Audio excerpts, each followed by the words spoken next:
Hey,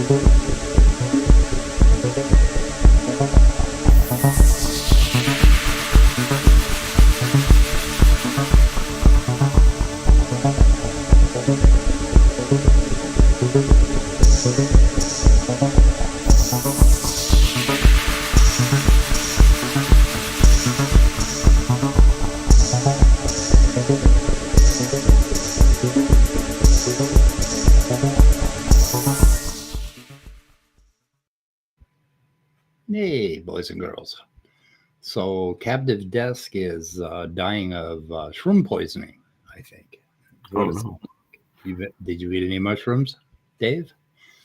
Because, we got Pragmatic Crystal, Jason Jacoby, Captive Desk, and... Hello. Thanks for joining us on this, whatever time you're at right now.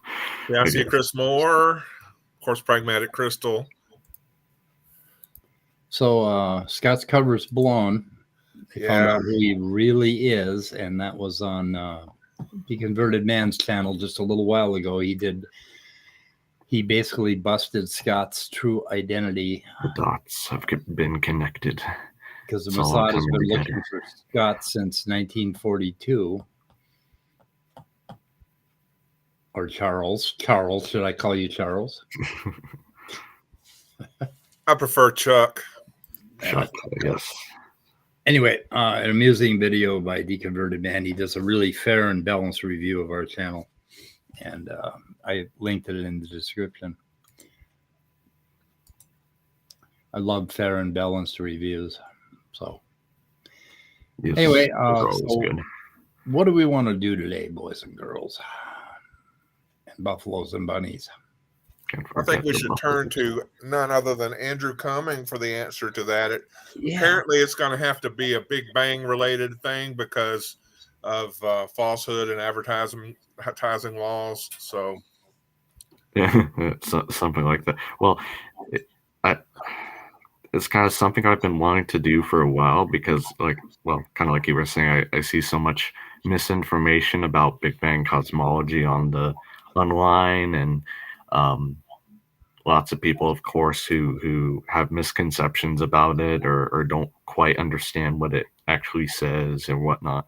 But actually, yeah, something I've been wanting to do for a while, but kind of spurred on now or just now by, let's see, I think it's May 1st, so that's Monday, when Praise I Am is going to be doing another open room, I guess, with Kent Hovind and whatnot, so on evolution. So if they're going to be doing that on evolution, I guess, well, maybe we can try out something new and have an open room discussion about Big Bang cosmology for anyone to come in, join us, and bring any discussion questions or any objections they may have with it, if they're vigorously against the Big Bang theory, or if they just want to better understand it, or if they just have anything else they want to ask about it, then yeah, this is the time to do it, I think. Here we go. Yep, that's a very different picture of him. Yeah, I think it's probably AI generated to some extent, would be my guess. Bring it, evolutionists. Bring it. As we have been for the past how many years? We keep bringing it, and they just keep not listening or something. I'm not sure what they do. Yeah. Yeah. The Watson. Okay, so go ahead, Andrew. Can you give us like an overview of some of the issues that people have with getting it wrong? Where to start? Let's see. Well, there's always the JWST stuff going around. It's funny. I actually saw I don't know how accurate it is to what he was saying. I kind of only watched part of it, but does anyone know the theoretical physicist Michio Kaku? Yeah. Am I echoing by the way? No, no, you're not echoing. Yeah, anytime I see Michio Kaku, I think, oh, he's going to oversell something.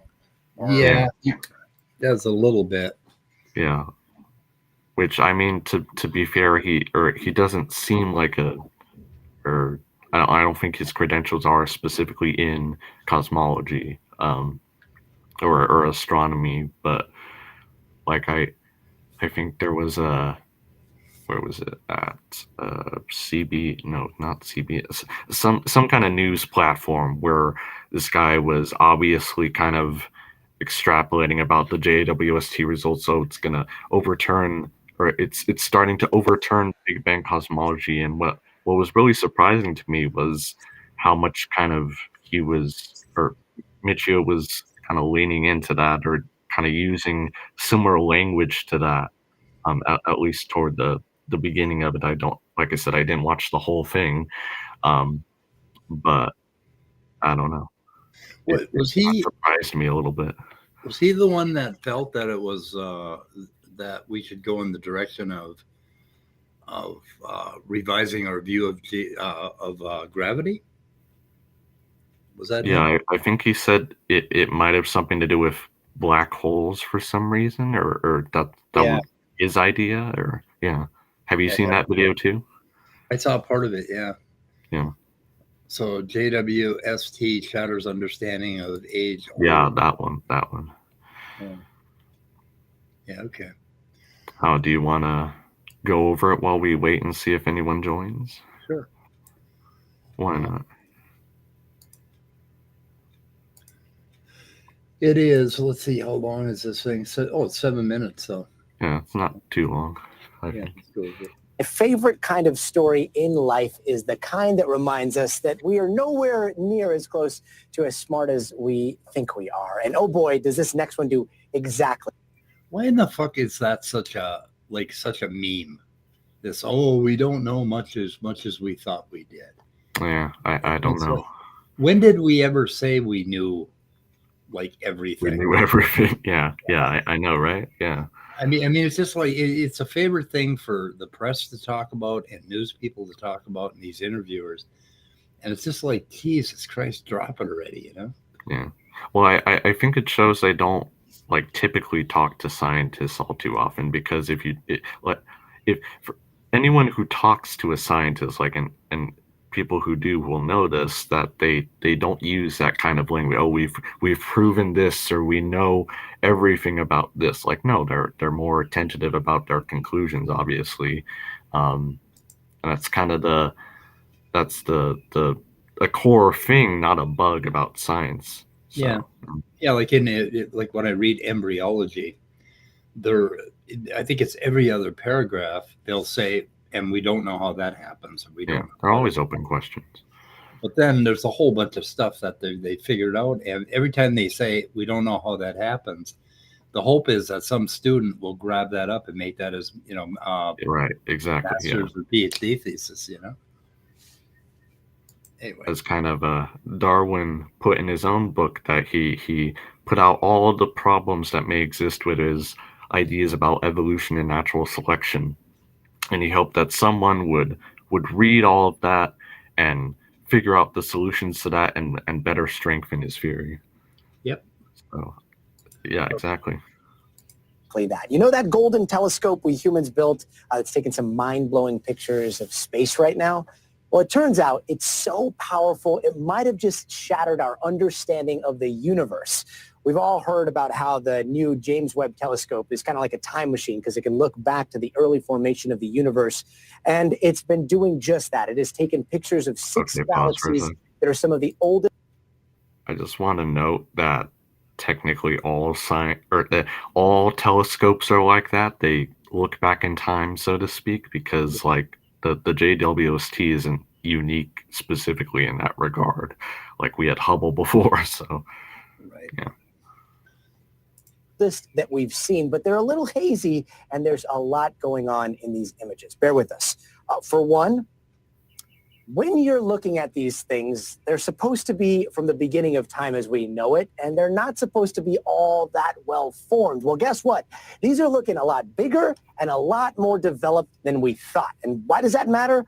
Well, for one thing, it could pretty much rewrite a whole bunch of astrophysics textbooks. And didn't it technically push back 1 billion years to 300 million years? Was that kind of what they're thinking?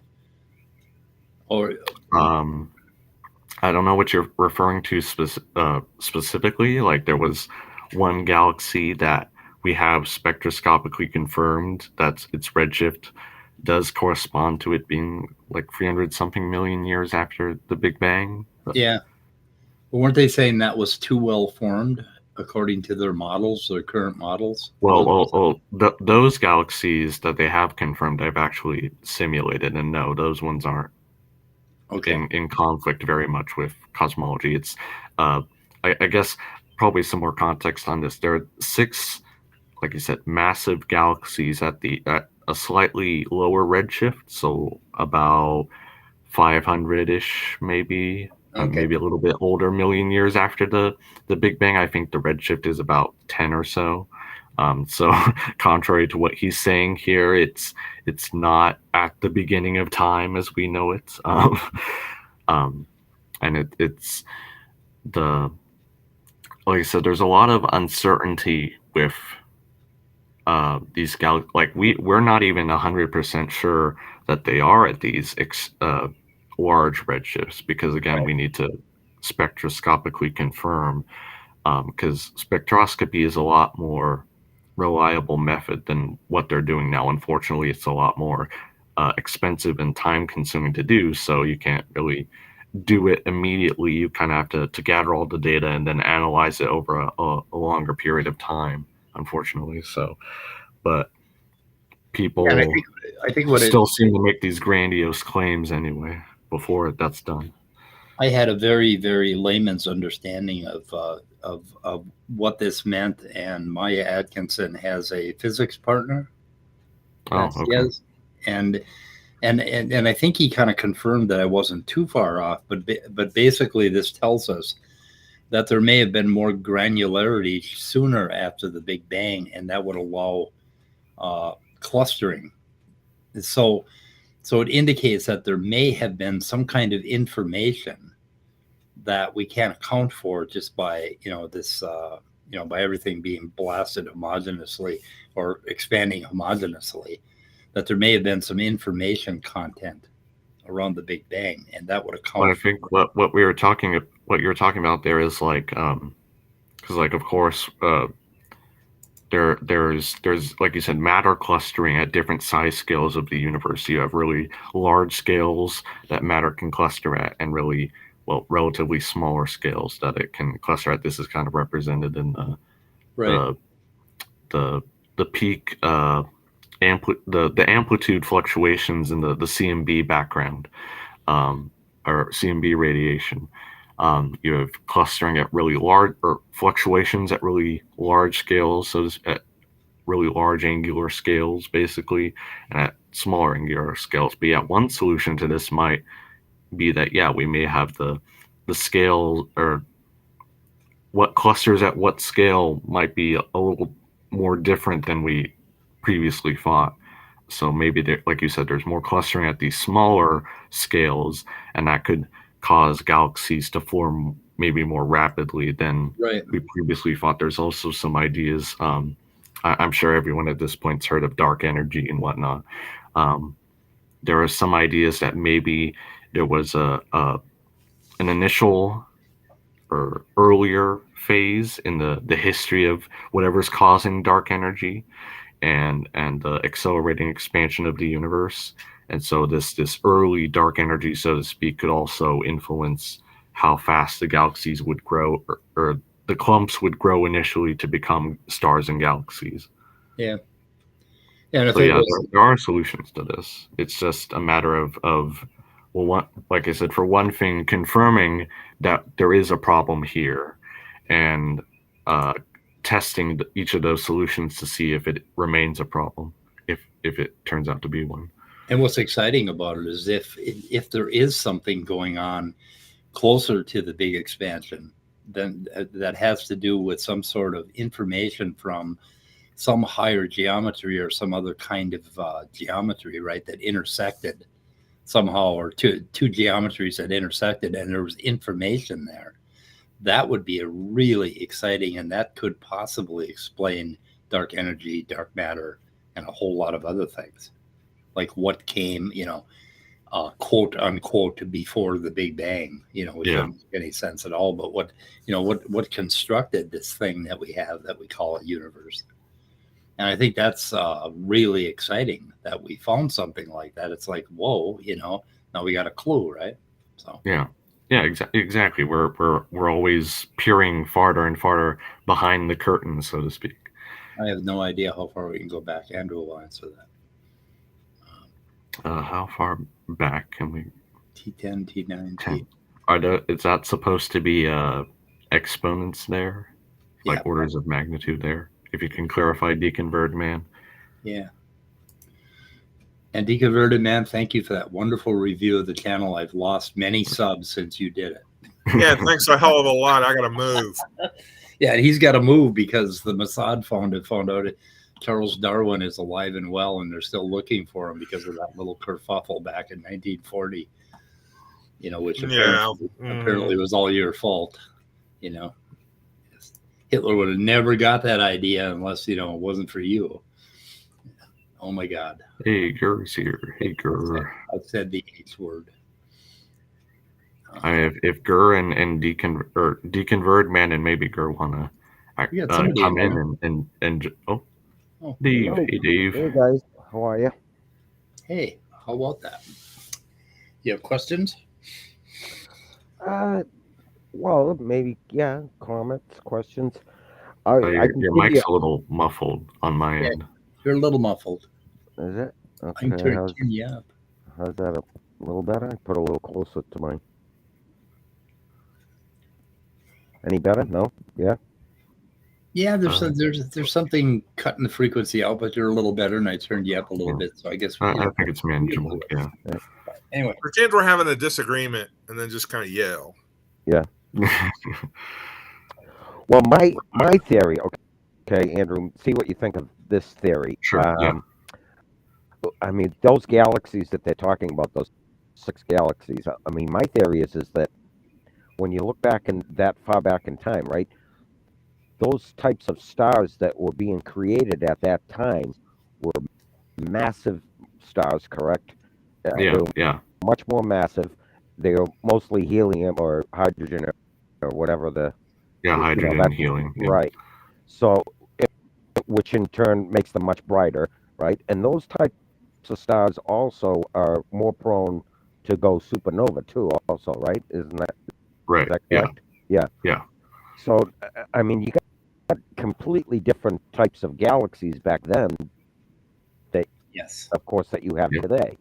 So that can really, throw off what you're looking at, right? It could possibly make it look like they're much larger than what they actually are, possibly, right? Because they're much brighter than what you think a galaxy should be, so which in turn could make it they're much cleaner, much bigger, right? So and it could, I'm actually so glad you mentioned that, because that's another potential solution to this. And I'm really I'm really glad you're into that stuff as much as I am, because I think if they are much brighter than we think they are, they absolutely have to be. They have to be, and to go along with our theories, right? And also another part of it too possibly could be is those stars. Now, don't forget, space is being created, right? So with now space has been being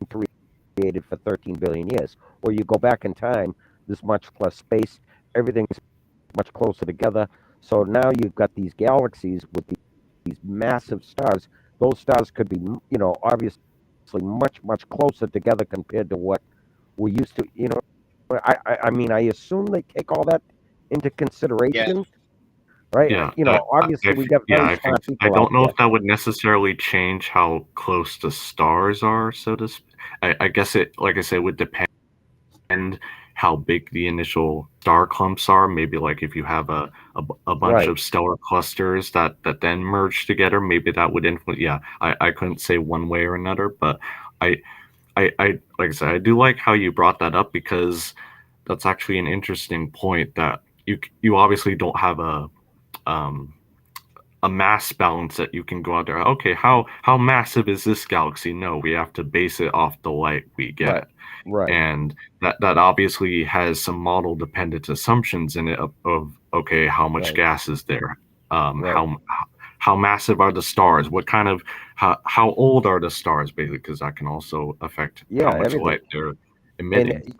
Right, and we don't know, like, you know, some of those stars back then, you know, there could be quite a few black holes mixed in there because, you know, like I said, you got those types of stars are being created very quickly and also dying very quickly, right? So now you've got black holes mixed in, you know, probably more than I think everything the is very actual close together. So I think I have to assume they would take all that into consideration because we have very smart people out there, but I don't know what type of models they're making. You know, it's completely the bottom line is that they have to revamp their models, and that that's the bottom line of galaxy formation. And they didn't have enough clues before to do. I mean, they weren't guessing, but they, you know, they did not have the information. Now they have new information, so revamping the models is what they're all about. So I mean, like, counter to what probably most people think, it's actually relatively easy to model all the dark matter out there, all the gravitationally affected stuff, right? Because you don't have supernova going off that's blasting gas and dust everywhere. That can create feedback mechanisms in the galaxy that can influence how all the mass is distributed, especially, like you said, when everything's much closer together. Black holes, like you said, if they're accreting more mass, they could become more a lot of more quasar activity that could also lead to some feedback processes going on that could cause the galaxy to be a lot brighter than just the stars they contain. And I think that's actually one possibility that one of the researchers who discovered these 6 universe breaker galaxies, as they're called, mentioned is, okay, maybe they're really bright black holes in the center of them, and that's throwing off our exactly. That's what I'm thinking. They're either looking at, you know, black holes and a lot of those big, massive types of stars that would have been created at that time, and it's completely different. And like I said, my theory is, okay, those galaxies or those stars could be, you know, more closer together, which I don't know if that would make a difference compared to like galaxies today, right? If the stars are more massive and closer together, would that make the thing look much bigger than what it actually is, right? Because of the brightness of it. That's an interesting idea, because I think we do know that they are, like you said, a lot more. They're obviously a lot more compact than the galaxies that we can see. They're a lot smaller, yet still pretty massive for their size. So right. There's a lot of mass there, but it's that would probably influence it at least a little bit. Right. Yeah. So I think that they'll probably figure that all out. You know, like you said, it just takes time to analyze all that stuff, and they'll have to develop. Maybe they haven't done those types of models. I would assume they would have, right? Because that just makes sense. It's based on something. Well, the stars specifically, it's based on something called the initial stellar mass function. So basically, simplified, obviously, it's related to how many low mass stars, relatively speaking, you have per really big, massive stars, and we're fairly confident about that in galaxies around us today, more nearby ones, because we can obviously observe and model it more easily. But it could very well be, like you're saying, that mass function, or that ratio between really big stars and really small stars was a lot different in the early universe because of the hydrogen, helium, and not a lot of heavier elements around back then. So I think there are some people who at least who I've talked to, who have pushed back against that and say, like, well, you could factor that in, and it's probably not the whole story if they do indeed turn out to be as massive as these initial observations suggest they are. So there's probably another thing or two going on, but that's I definitely agree that's probably at least part of the solution if this does turn out to be if they do turn out to be that actually massive and bright. Right. Yeah. Now, what about this theory? Have you looked into any of the theory that black holes possibly generators of like dark matter, or is it dark matter or dark energy? I forget which one. Possibly creating those. What was that last part? Sorry. Either dark energy or dark matter. I forget which one they're looking into that. I think there's theories on that they're made of dark energy. Yeah. Like black holes actually creating them. Yeah, I think what's her name? Dr. Becky. I can't pronounce her last name. Yeah, Dr. Becky, the astrophysicist, and a few others. Schmeffers. They've gone over because she's a black hole researcher. So I think she's gone over it a little more in detail about it, but I guess I trust her judgment more than my own judgment on this. If that makes sense. Probably a good instinct there. Yeah. So I don't really buy the idea that much, to be honest, based on what she says, and also based on my own intuition and understanding of what they've discovered about dark energy. So, but it's definitely an interesting idea. Yeah. So, like, we always need novel ideas out there for some of this stuff. Right. If something like that develops, let's say, and that is a possibility, that could be another factor in there too. Like, this, like I said, you got those stars that are living fast and dying, creating black holes. Everything's clumped together. You're getting a lot of dark matter or dark energy being created. That's much more dense than obviously. So all of that would have to be modeled in, and So I don't know. Yeah, it's pretty easy to model if you have a Mac 30,000 blade server farm in your backyard. Yeah, sure, absolutely. Yep. I mean, who doesn't anymore? Am I right? Yeah. Right. Well, Bitcoin. Everybody's got a server farm in the backyard buried under the lawn. So I do. That's where I do my genetic research there, Deconverted Man. Yeah, I love what you said about Kaku there, Michio Kaku. Should we listen to this? He always dramatizes it, right? He always goes, we're going to have to rewrite all the textbooks. And you know whose vibes I get from him is Dr. Oz. Oh, I don't know. Yeah. He ain't that bad. He's, oh boy. Yeah, he hasn't sold any supplements or anything yet. And we got Chris M in the room. So. Hey, Chris.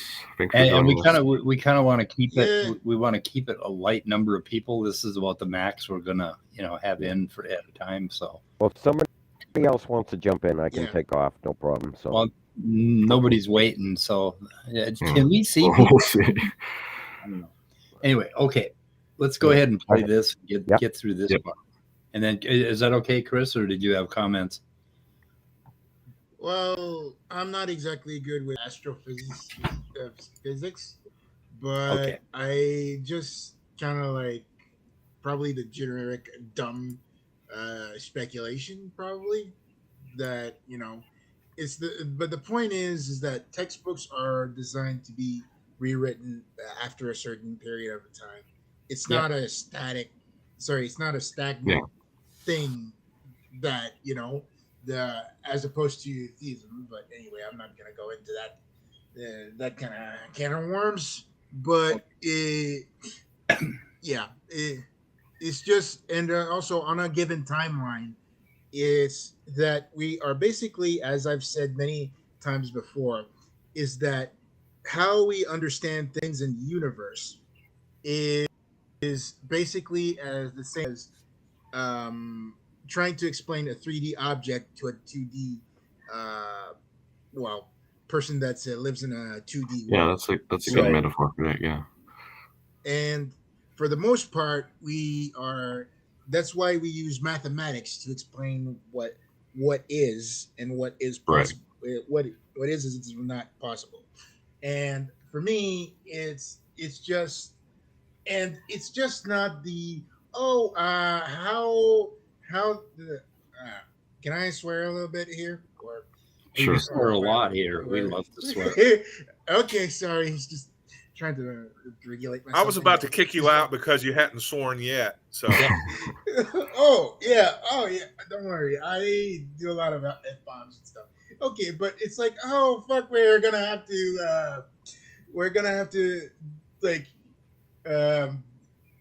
since we don't know what's going to happen, we don't know, so gotta get gaps kind of fallacy type of thing. And to me, is that speaking of which, I want to fucking find out. Look at there. Sorry. Yeah, Otangelo Grasso offers us the God of the Gap. Yeah, it was magic, Otangelo. So. Or it could be an imposter. Yeah, I was just about We've to had say. a few Otangelo impersonators. Yeah, is that the real one or what? Yeah, who knows? Yes. No, that's the real one. That's probably, yeah. Yeah, you can hardly tell. You can hardly tell the difference between the parody and the reality. Yeah, exactly. I know. I haven't seen him in quite a while. Yeah, we kind of scared him off by calling him a Brazilian douche canoe, but he's not too popular. He's not too popular with some people around here, and I'm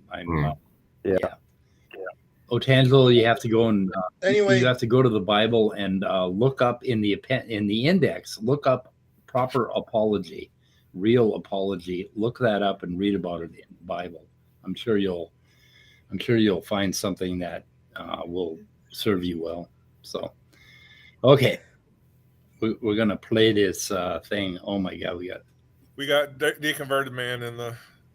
Yeah, we did. We just gonna let a bunch of people in here, or what are we gonna do? I guess we can. I'm here to ask questions and about genetic research. Take pineapples, and I'm all out of pineapple. Wait, what? Okay, I got this thing. I got to share this thing to explain what I was saying before about the T1. Okay, so we got the universe today. That's universe here, right? And then you go back in time, and they call it like T1 or T2 or whatever point, when it was like small in the past, and it's really small and hot and tiny. Yeah. But I don't remember what it was. It was like T4 or 5 that they could figure out. But before that point, they were like, we don't know what the bleep's going on. So that's what I was asking. And then, of course, you get time 0, where there is no before. And that seems to break our brain because we're used to a before. But if you have no time, then there's no before. So I was like, okay, my 2 questions are, what's the earliest T we can get to as far as time goes? Like what that number is, or like, if you have a number. And also, like, here's the universe. Like, we pretend it's a sphere. It's not really, but whatever. What's this? Like, what's outside of that? What is that? What is all that?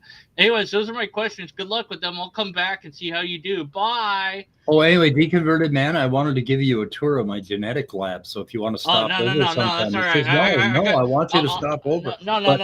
Okay, I gotta go now. Goodbye. Here's I'll the deal. Be back. You can't tell anybody where you went. Okay. No, I gotta go. I gotta drop somebody off, but I'll be back later. Goodbye. You can't bring a cell phone either. No, I can't. No, bye. I gotta go. Bye. Okay. He's very interested in my genetic research. Too interested. So we invited him over. We'll tell him everything if he just leaves his cell phone and doesn't tell anybody where he went. So okay. I'm gonna play a little video. Okay. Of course, we called up the legendary theoretical physicist Michio Kaku. He's the futurist who always has me dreaming of the cosmos, and the author of a bunch of books that might need to be tweaked now if it turns out that the universe is older than we think. Hey, Professor, I'm thinking of some of my favorites, the God equation, physics of the future of humanity. Most of them say the universe is about 13 billion years old. What if it's not? Well, that's the problem. The James Webb Space Telescope is upsetting the apple cart. All of a sudden, we realize that we may have to rewrite all the textbooks about the beginning of the universe. Okay, boomer.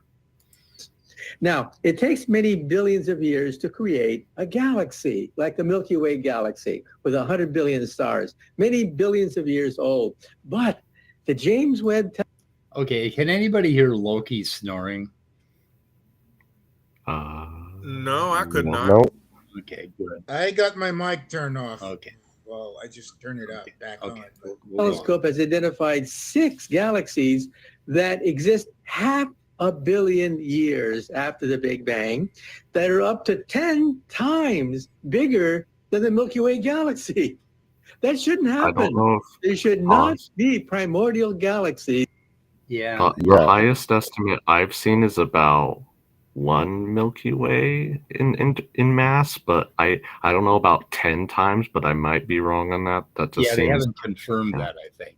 yeah, Yeah. they haven't confirmed it either way, but no, that the estimate wise, it still seems a little exaggerated. Yeah, he's blowing that way out of proportion. Yeah, Maybe he's that's outlived not his even- usefulness. Yeah. I don't know.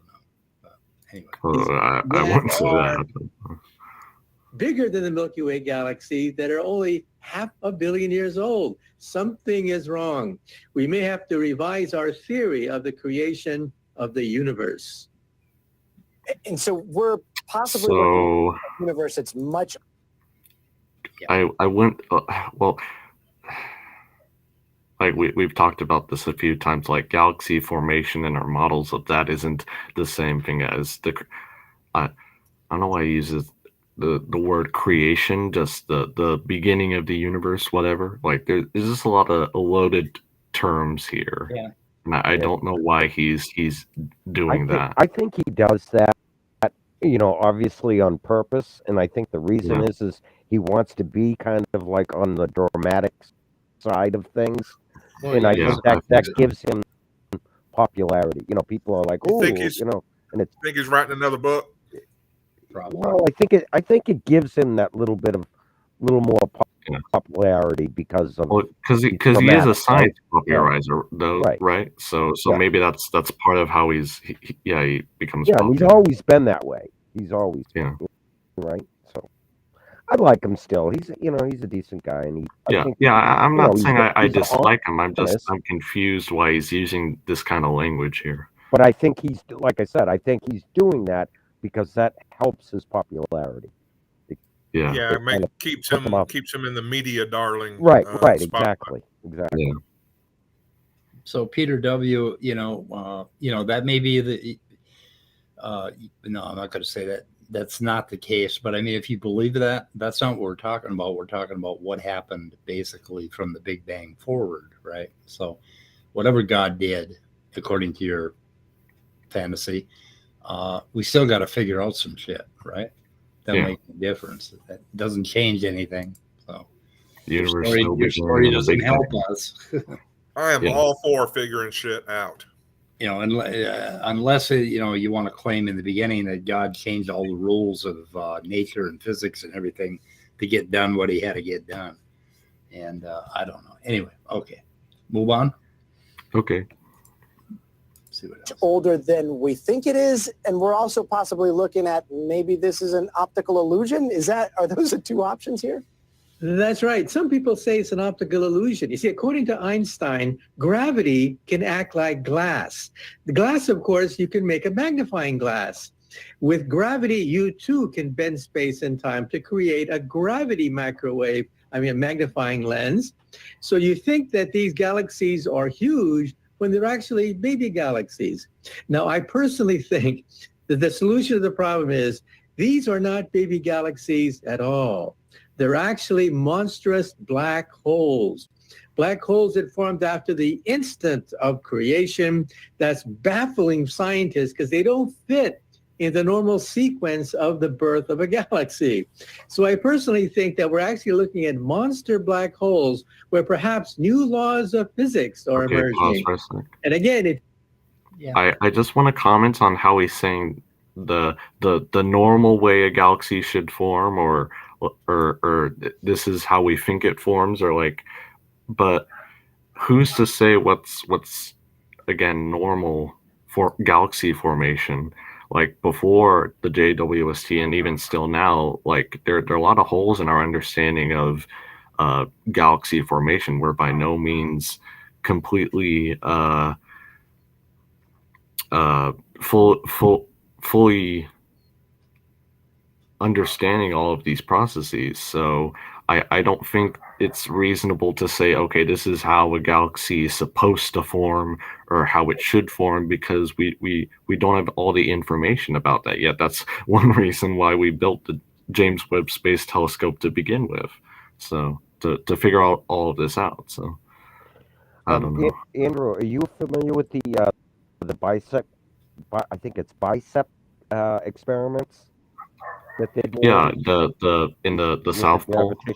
Yeah, with the gravitational wave. Yeah. Yeah. Okay. No, I was just wondering, and I don't know where they. I mean, they're trying to like look for the gravitational waves in the cosmic microwave background. Yeah. And that's supposedly going to tell what could give us information on actually started or created the Big Bang, or what started it, or something. Yeah, supposedly, if inflation did occur, which is right, actually, yeah, of course, a more popular model, but if it did occur, it should produce a specific range of gravitational waves in the signal of the CMB. So that's what they're looking for. So far, they haven't found anything, but maybe inflation was just more complicated than we think it is, or maybe it didn't happen. Who knows? We're still trying to figure it out. Right, we're not 100% sure on that yet. Yeah. One of the things about like the whole Big Bang thing is that it's just like one example of how things turned out to be. Like we just got one sample. That's what I'm saying. Yeah, excuse me. And the thing, who's to say that it's a continuous process? Yeah. That basically things just go like bombs go off continuously. Like on our timeline, would be like be in slow-mo because we're in it and we don't have the perception. However, if we go outside of it, who's to say that it's just something that goes on a loop? And yeah, that might very well be. That's actually something I lean towards, at least.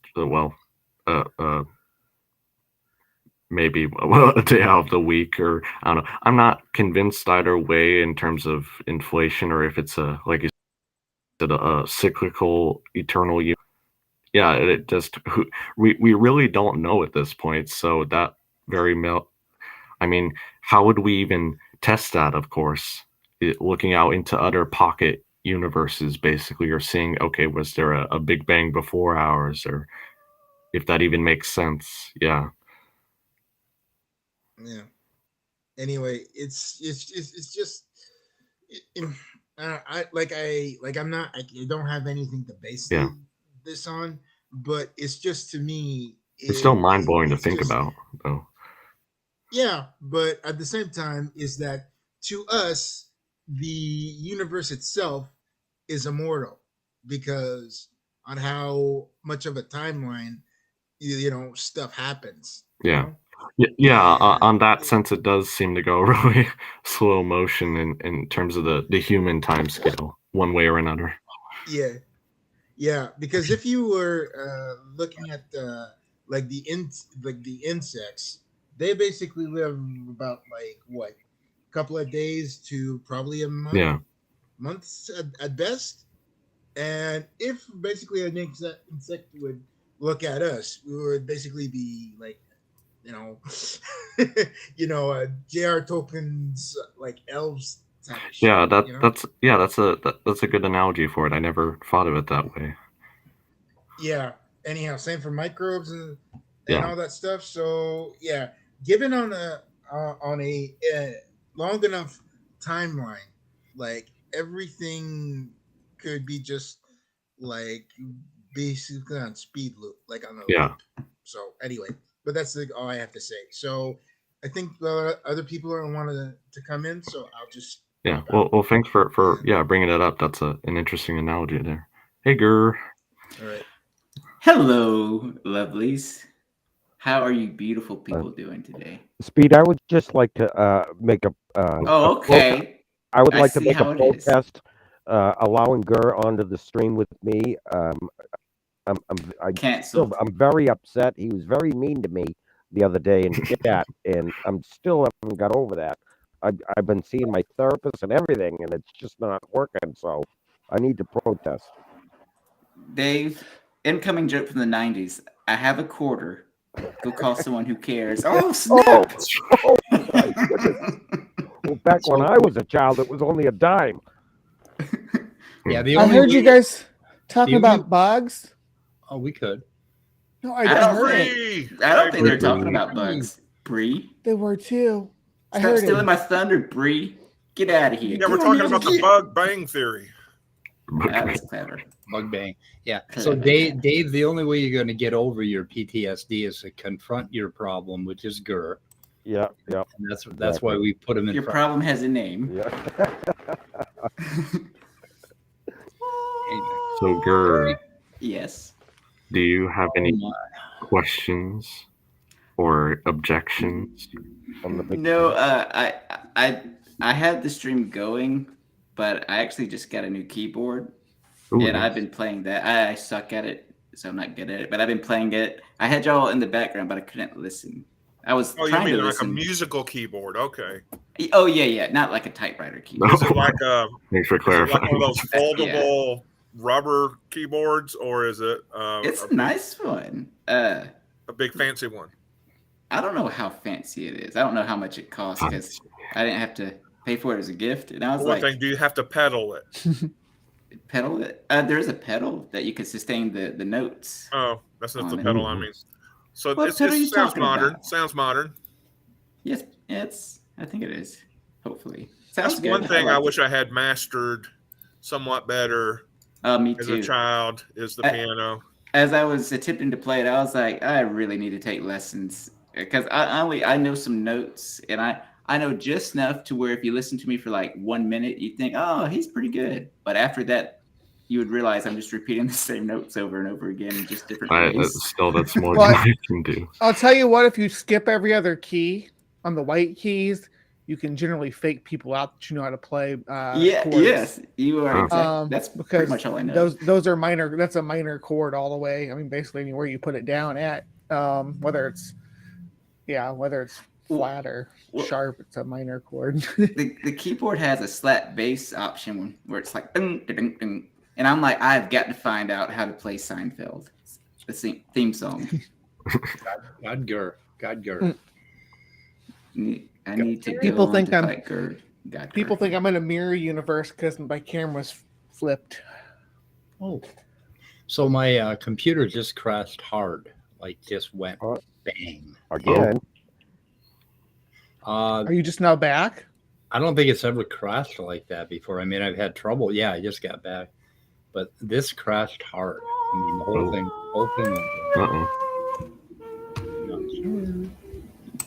Oh no, it's Gur. Who let him in here? Yeah. Hey, it's funny because when I got in here, I don't think you were in here, Speed. No. Let the mania begin. Yeah. Yeah.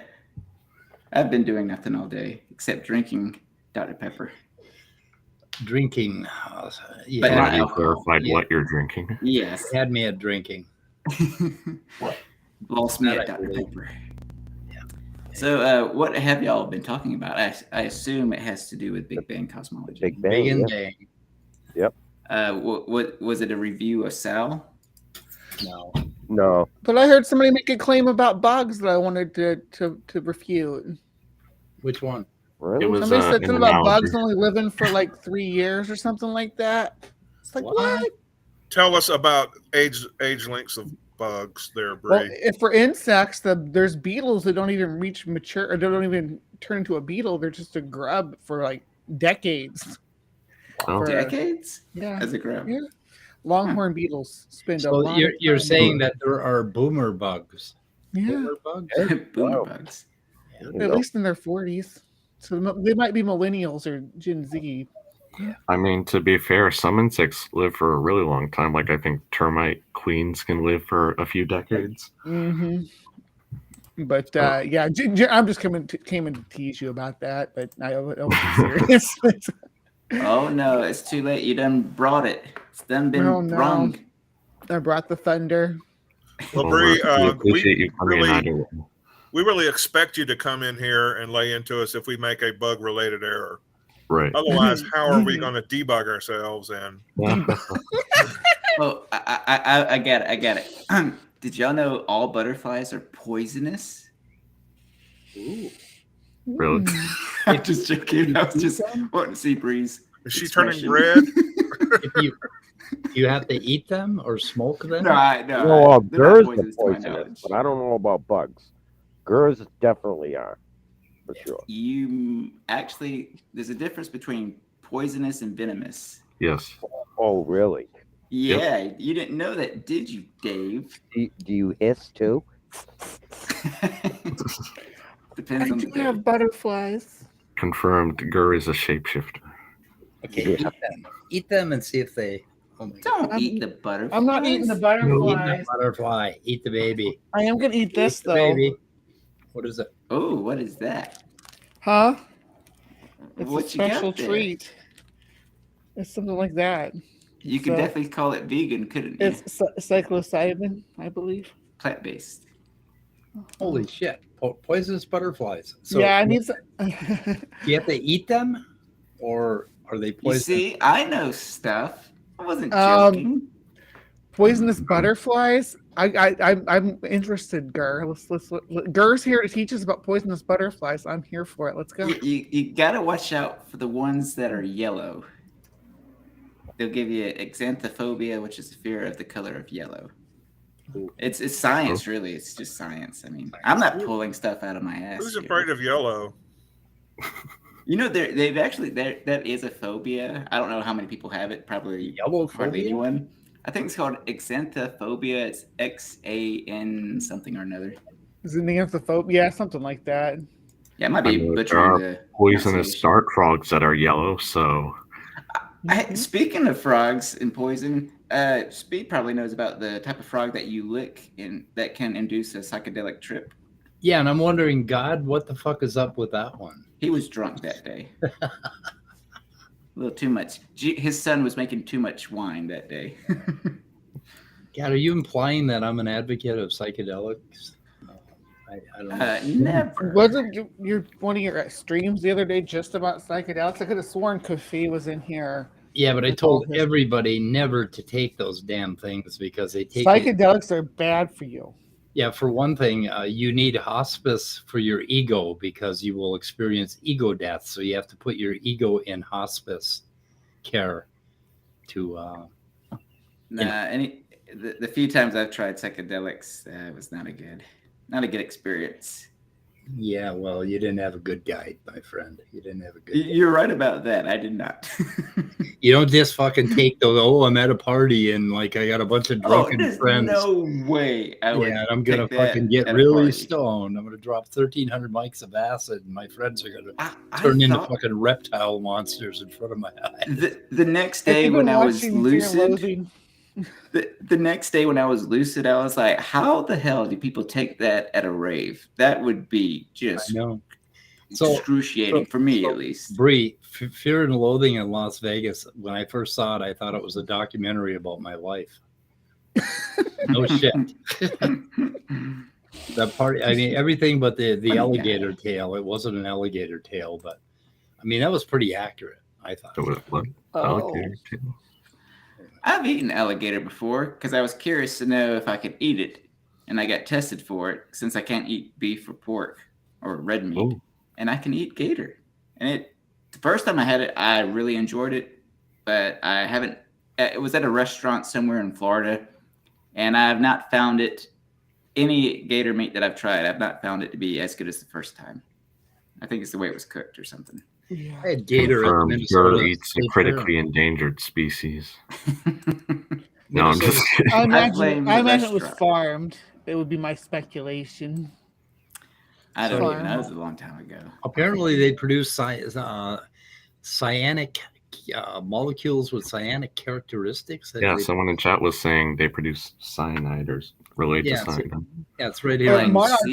Monarchs have what do they get? Is it arsenic they get from milkweed?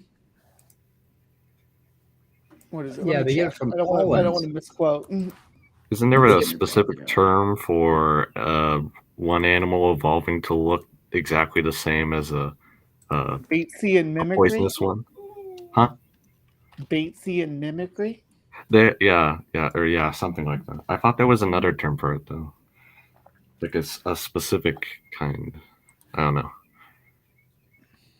Are you talking? But you're wanting to discuss the differences between, was it monarchs and the admirals? Not admirals. They're viceroys. Aposematic characteristics. Basically, where they What look did you like call me? Poisonous. I called you an aposematic. Speed, you better shut your Batesian mouth. Yeah, my bad. Andrew, I'd like to know how many light years away are we away from cosmology now? That's a good question. Quite a few, I would say, right? I'd say this little experiment has failed, but that's okay. I was just testing it out. It didn't because we were actually on topic until my computer crashed. Yeah, and then I came in here. It's my fault. I got to go anyway, though. It wasn't. Talk about bugs for a second. So we are never off topic when Bree is in the room. Yeah. So you run away, Bree. Bree, you did a really good little takedown on Matt Paul earlier that I was watching. Yeah. Oh, He's really? It's easy to take him down. It's God, he's such an idiot. It's like if I was like boxing, I would be boxing in like the 8-year-old category. That's the level of conflict that Matt Powell can put against me. I won't call many people idiots, but there are a few handful of people that I will call idiots just because of how bad they are. Earlier today, I was watching Bree and Mark Reed going after P-Town. Was that yesterday? It's been a couple days ago on P-Town's channel. Yeah, about the rocks. Yeah. Rocks? Yeah, we've watched that. About rocks. Somebody said rocks. Orgy. Andrew got excited. We come from rocks is the claim. Oh. And I explained why it falls apart. I'm immediately dissatisfied now. You do. It was a ridiculous claim. It's like claiming that your mom and your dad and the bowl of Cheerios your mom ate were your parents because the minerals and stuff that were inside that bowl of Cheerios went into your development, much in the same way the minerals from early life. Yeah. But you get my gist, right? Damn, that's a really good way to bring it down to an idiot's level. That's a good. Yeah. This sounds like a fish story, Pragmatic Crystal. Or to a child's level, shall we say. They said that they caught a gator. They sometimes catch gators in their backyard. Ooh, I wouldn't do that. 13 footer, that's big. Did anyone happen to see the debate yesterday between Kent Hovind and Grayson? Is the end game? I think it was called. I did not see that. Grayson done with him then? Is Grayson finally done with Hovind? He's been kicking that old man for months now. He keeps kicking that old man. It's just like, dude, he's old. Oh, he deserves to be kicked. Yeah, he does. Just every time I start to feel sorry for Kent, for people bullying him because he's so out of touch, I remember the story about young Eric Hovind at the dentist. Yeah, get that son of a bitch. So Brucifer Higginsworth, where did you pick them? Do you want to share the coordinates of that location? Don't do it. They'll be gone by tomorrow. Yeah. Did you guys see the one with Grayson debating sea science? Was that his name? Yes, I did. I did watch that. I would rather watch I'd watch sea science debate every day rather than watch Hovind debate. That was bad. Oh, that was. Where was that one at? Where was that one? That was on Standing for Truth as well. Oh my God! That was standing in poop. Yeah. Hey, do you know what I heard Searle Cordova do the other day? He referred to standing for truth as standing in poop, which is my team. So I invented that, and Sal Cordova is using it, and he doesn't know that I'm the one that came up with it. Ain't that cool? Yeah. Well, he won't acknowledge that. He would have to wash his mouth out like 15 times if he found out that it came from me. Right. Yeah. Once he finds that out, he'll never say that. Never again. use it again. No. Who doesn't realize that? What? What? Sal Cordova doesn't realize it. He used it the other day. It was pretty funny. Oh, he doesn't like Donnie? No. He doesn't he doesn't like Donnie at all anymore. He doesn't like any of the Hovind acolytes. Yeah. He's of a different school of thought. He's of the Todd Wood. He's Team Todd Wood, and then there's Team Hovind, and they don't get along. And besides, they disagree with each other, or they fight worse than we do among ourselves. Well, part of the reason is he has a crush on Hovind's ex-wife. So yeah, I think that's talking about Cindy. Yeah. That's what's happening there. I saw that one coming a long time ago. Yep. Anyway, You're talking about Sal? oh yeah, we're talking about Sal. Oh, I didn't know. Alligator. Sal likes Alligator. Alligator. I think if Rebecca was married, he'd be going after her too. So everything's gone to hell in this little stream. There he is. Hey, did y'all see that guy get destroyed in a debate last night? I think by Kent Hovind. I think he was. Yeah, it was so disappointing. Hey everyone, it's one of those. It's one of those times where if I hear my name mentioned in the stream 3 times, I just get summoned. Summoned. Yeah. Is that the secret to getting a hold of you fucker? Because I've been trying to get a hold of you for weeks. We were discussing your elder abuse that you've been doing. You've been emotionally abusing an old man. Well, number one, I don't think the old man in question has any emotions other than self-love, and I don't know if I did an A or a B, but for the second place, I don't know what point I was about to make. King Crocoduck is in here with us as well. Hey, thanks for joining us. Hey, how's it going? Can you hear me okay? I can. Yes. Oh, you're sounding great. Anyway, we're probably going to have to clear the room out if we're going to have a talk. Yeah, I can bounce. It's all good. I'll be listening though. Sorry. You're going to whine about us on your show in about 20 minutes, aren't you? Yeah. Now that King Crocoduck is here, no. Well, I just wanted to clarify for those listening that we're interested in seeing the Sea Science debate or whatever. It's not just on Standing for Truth. So it's on my channel as well. So it's on yours it's too. better to check it out there. I watched.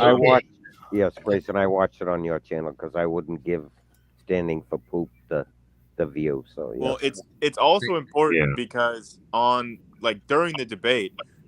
Sea Science brought up a quote that I had never heard before, and then after the debate I researched it and I found out that it was a completely fabricated, made-up quote that he got from ChatGPT. Oh, so, I watched that. That was wonderful. You did a really good job there. Yeah, in my video, I mentioned that and where he got that quote, and in the regular one on Standing for Truth, there's no such clarification because it only came out a few days afterwards that I was like, where did you get this quote from? Because that was his whole evidence relied on this one quote, supposedly from Lovejoy from this paper. And then it comes out that ChatGPT just made it up. His whole argument? Yeah. He didn't have anything else? ChatGPT made it up? Well, yeah. So basically, his argument was that the sacrum of Lucy, Australopithecus, was human. And he said that, look, like the dimensions as listed, and he provided this quote that showed the dimensions of the sacrum. And he said, look, these are the same as they fit within the range of a human sacrum. And so then when I went and I looked at where he was sourcing that quote from, the quote is not in the paper. So then I was really confused and I messaged him and he says, well, according to the source from that quote, and then he literally just copied and pasted what ChatGPT said.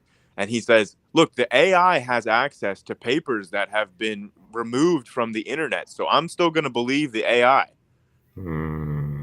So which video was this? The new one with that one. That one. Okay. Okay. The one with Bigfoot in the thumbnail, because his argument was that Australopithecus is just Bigfoot. It's just Sasquatch. What? Yeah. What? Yeah. Wait. So skip to like a minute into it, and then you'll see where he brings that up. Because in the first minute, because he wanted to do a 30-minute introduction, so I had to cut down on the intros and go right to the debate. But yeah, just in the first minute, he brings up his point about Sasquatch. It's pretty hilarious. Should I play that? I think it's just after the first minute. Does he not know how tall or actually how short an Australopithecus was? He does. That's what I brought up to him. I said, Bigfoot is like 10 foot tall and has big feet. And I looked at Australopithecus feet are smaller than human feet. So how can you call it Bigfoot? And he was like, "Oh, you think that just because it doesn't have big feet that means it can't be Bigfoot?" And I'm like, "Well, it was a baby Bigfoot." Bigfoot. Yeah, he would have to admit it evolved. I do like that better than Gigantopithecus because I mean bipedality in the environment that Gigantopithecus lived in, not so much, but in the environment that Australopithecines lived in, well. But that's a long hike from Africa to. Okay, so King Crocoduck, you got a few minutes?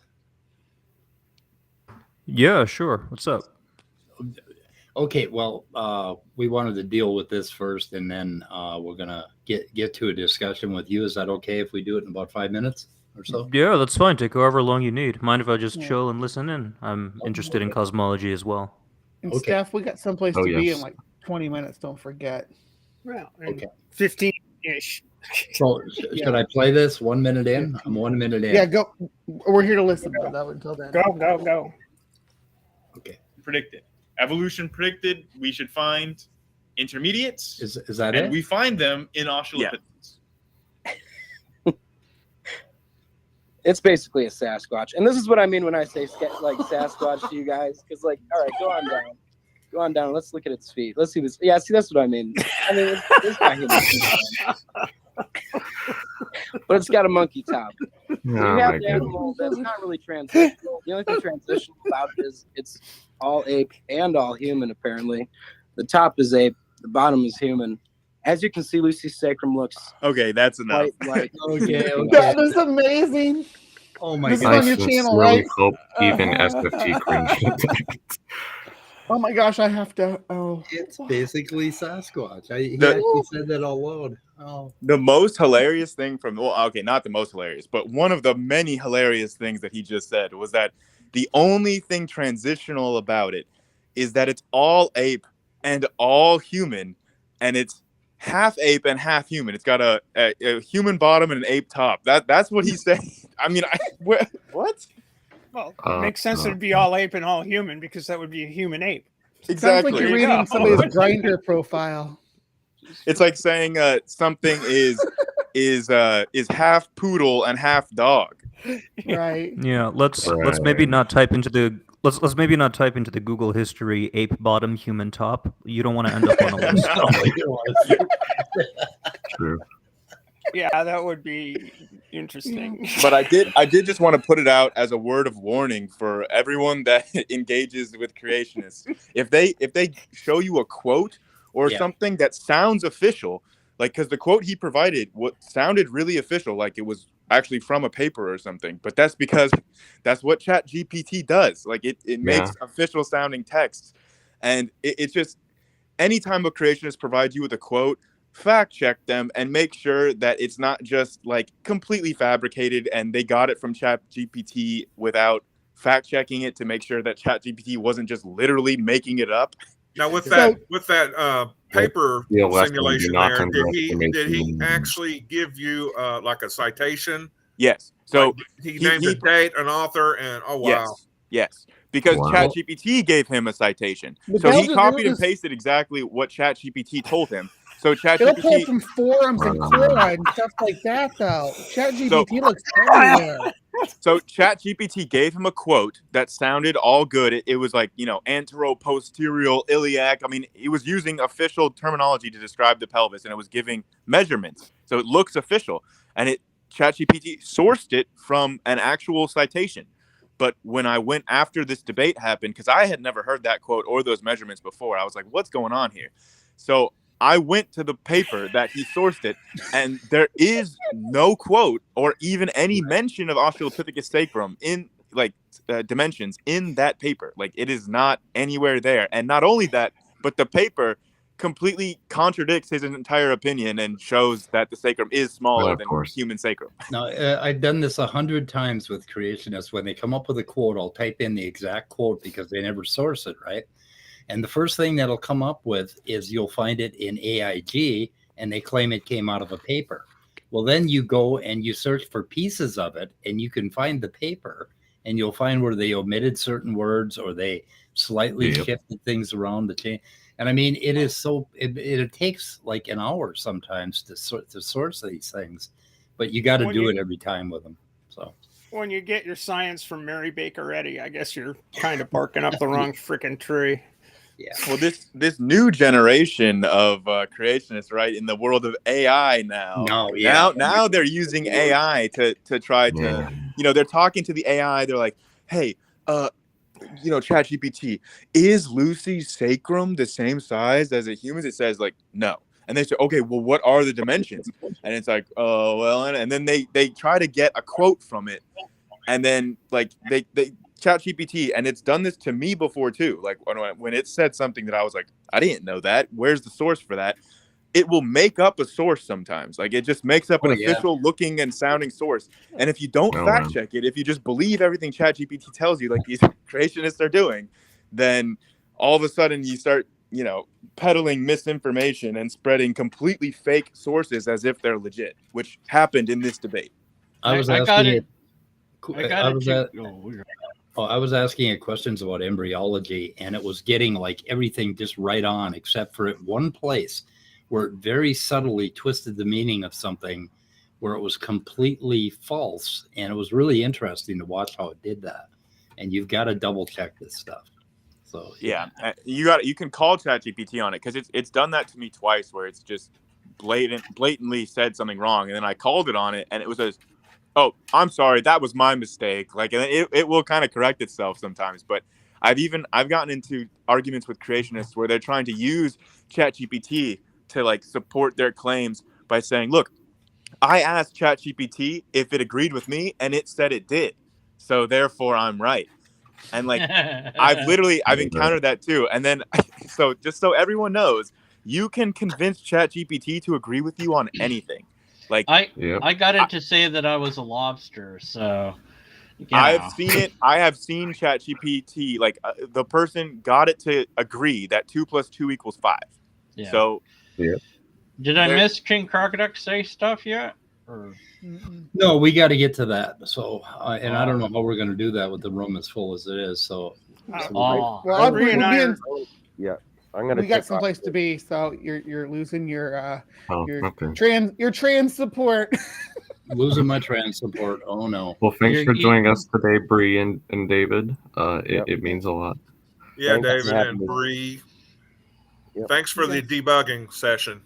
Yeah, happy to help. I'll see you guys. Thanks for the cosmology stuff, David. That was I appreciate you bringing that stuff up. That was some good talking points there. I came for the cosmology and got caught up in some sort of butterfly net. I don't know what the hell's going on. Yeah, it went butterflies on us. Yeah, that happens. Came for the cosmology, stayed for the butterflies. Stayed for the butterflies. So, King Crocoduck, we went over some of your videos, and I was really excited about it because it seems like you were talking right up my alley, or basically my ideas about realism, and that was what caught my eye. So, but you said there were some nuanced things that we messed up on, or just points of clarification that might be useful. Okay. Maybe starting with the terminology of realism versus anti-realism. So I know that in my first Science Wars video, or in the introductory Science Wars video, I characterized the science wars of the 80s and the 90s in terms of realism versus anti-realism. Yeah. And even then, I wasn't entirely comfortable using that terminology. like at the time I was kind of debating, should I characterize it as objectivist scientific philosophy versus subjectivist scientific philosophy, but I really was like cringing at the use of the term objectivism because I didn't want to be associated mistakenly with like Randian philosophy. So I ended up using this other term, realism versus anti-realism, and it doesn't quite as neatly map on to the kinds of things I'm trying to talk about. When it comes to realism versus anti-realism, I think of my position as kind of being a third agnostic position, characterized by pragmatism, where I don't even really care whether the environment, the experiences that I'm modeling. It doesn't matter to me whether they're representative of noumena or not. It just matters that I can use them for practical purposes. Right. I go a little bit further than that, I think, in that I view this whole epistemic relationship that we have with reality as basically a relationship between what we are as organisms and what the reality is, right? And it doesn't matter if it's brain in a vat or whatever it is, we're going to end up with a true version of that reality because we are related to it intrinsically. We are part of the universe, and we're relating to it. So in a sense, the reality combined with what we are biologically constructs an epistemology. And I think it's a true epistemology, and it can't be any other way. We get the truth basically that we have to get based on what we are, what our epistemic instruments are, like our senses and all of that. So, yeah, I get the sense that if we cash out what you mean by the word truth, we're gonna arrive kind of at the same position. Yeah, so I think so. Like yeah, truth with a lowercase t, not a capital T. Yeah. Right. Yeah. Okay, then I think we're on the same page. Yeah, I think so. I had a question regarding the language of it because we spent an inordinate amount of time debating or talking about social construct, and my head is that these, they, quote unquote, these people, quote unquote, use that term for a very specific reason. And it seems to me like they're saying, it's political, but they're saying that essentially they're saying it's subjective without saying it's subjective. Is that a fair assessment? So it's a complicated issue because the term social construct can be used in two different senses, and there's a trivial sense and there's a non-trivial sense in which it can be used in the context of these discussions. And people who want to advance the kind of subjectivist interpretations that you're gesturing towards, they're going to disingenuously take advantage of this ambiguity between these two different uses of the term. Exactly. And when I was listening to your discussion last night, I kept wanting to like jump in, after the fact, after you'd already uploaded it. I kept wanting to like interrupt, and like the other people there. I don't quite remember the red guy's name, but I wanted to go in there and kind of make a distinction between what I call soft social constructionism and hard social constructionism. And they kept coming at me from a place that I was not talking about. They were coming at me from the soft version of it, basically we're humans. I actually think Leo subscribes to the hard version based on what he was saying, but he was perhaps not deliberately. I noticed that this seems to be kind of reflexive among people who hold this view, but he seemed to be adopting a Mott and Bailey. I don't know if you're familiar with this term. I had been, but I'm not right now. Okay, so it's super simple. Mott and Bailey, this refers to a kind of medieval structure where you have a very well fortified kind of mound that's easy to defend. That's like in the center of this, like, I don't want to say city, but I guess we could for lack of a better term call it a fortress, and then kind of the external kind of living area called the Bailey, which is less easily defended. So what would happen is the civilian population would kind of live in the Bailey, which is not as well fortified, not as well defended, and whenever so scroll down, it'll probably give you like a picture of a Mott and Bailey. Yep, it does. Yeah, perfect. Yeah. This picture is great because it does all the work for me. So you have the exterior component and you have the interior component. The exterior component, the Bailey, is difficult to defend. So when you get attacked, if you're inhabiting the Bailey, you retreat into the motte, into like this fortress on the mound, and that's much more easy to defend. So what goes on is a kind of bait and switch. You operate you operate kind of by default in the Bailey position. The Bailey position is the less easily defended, more controversial position that opens you up to all kinds of devastating criticisms that are not so easily answered. But when people start applying these criticisms, you apply the bait and switch. You retreat into the motte, into a much more reasonable, much more trivial version of that position. And this is the safer PR version of that position. So I make the claim that soft social constructionism is trivially true. That's the Bailey, that's the motte position that they retreat to. But people like Leo, whether they realize it or not, by default defend the hard position, the soft position. No, they by default defend the hard position, which is less easily defensible, and that's the Bailey position on the outside. Am I over explaining, or is no? This is wonderful. Wonderful. I was wanting to know if there's perhaps a better terminology than social construct due to the ambiguity of language that we could use to describe. I would definitely be open. I would definitely approve of that. But the problem is, once you start inventing new terminology, right, gets hijacked. No, not necessarily. You're gonna start exposing yourself to really kind of bullshit. Okay, where's your source? Where's your citation for this use of the term? It's like, okay, I know that I'm a little bit kind of guilty of that. I know. There's this distinction between strong and weak social constructionism that actually exists and kind of falls in line with the soft versus hard distinction. I ended up using the terms soft and hard instead of strong and weak. I don't know. I guess maybe I wanted to do an innuendo or something. Or I just didn't use the right term. Doesn't matter. Everyone understands what I'm talking about when I use these terms. Or maybe they don't. Maybe I should cash out what I mean by soft versus hard, and that'll kind of clear up where a lot of this debate gets tangled, because we don't really get to the interesting conversation until we get past this confusion between soft social constructionism and hard social constructionism.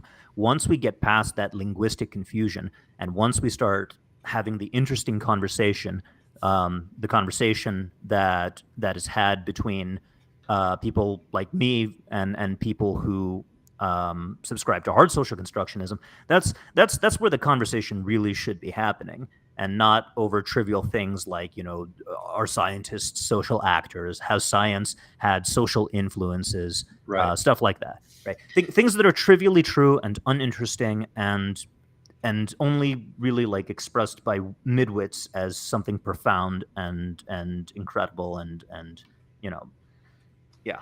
Well, I was thinking of that. We, broadly speaking, have rejected a lot of what, say, the Nazi scientists figured out through their bizarre experiments, if you even could call them that, on humans. I wasn't aware they'd figured anything out. Yeah, I don't know. Well, that's what I'm saying. I don't even know that they figured anything out. But I once heard that they found a lot out of that basically is used by EMTs today. Yeah, that's they did find something out when I read up on it. Yeah. I saw that ethic committees had been against it because they'd done these terrible things. So I was thinking, okay, well, there could be a different society that didn't care, where the information came from, as long as the information was valid, or how we got the information. Okay, we did all these terrible human experiments to get this information. As an ethical society, we might choose to discard that. And if that played a role in this idea of it being some sort of social construct, it's you have society A that's ethical and society B that's unethical or less ethical. Is that part of this, or is that just my own tangent? I think for that particular debate, which is kind of tangential to this one, to be honest, I take the position that whatever we conventionally consider to be ethical at this particular juncture, at this place in time in history, it doesn't really have any bearing on whether something is properly scientific or not. My conception of science is if it satisfies the big four operational criteria to a greater degree than competing theories, then the scientific thing to do is to subscribe to that theory. And this holds true regardless of whether the conventions in our place and time is, it's bad to murder little children, or whether it's against God's will to defile corpses by dissecting them, right? Because back in the day there were times and places in history where you couldn't dissect a corpse to learn anatomy because the religious officials of the day said that this was heretical, or not heretical. This was sinful. You were defiling a corpse. You're not allowed to do this. But people went ahead and did it anyway, and they extracted good information from it. And it didn't really matter that it violated the conventions of their place and time in history because they learned something. And the fact that I know there was this Japanese in World War II. There was this Japanese unit. I think it was called like Unit 731 that did like really awful, nasty shit, like kind of like Nazi scientist kind of shit, but cranked up to 11, like even worse than like what Mengele and guys like him did. And I know for a fact that a lot of the people involved in those projects ended up getting promoted to like high status medical and research positions in Japan after the war. And it's entirely conceivable that they continued. Or didn't continue research in the capacity that they've been doing during World War II, but that they continued, projects based off of whatever they had learned during that time.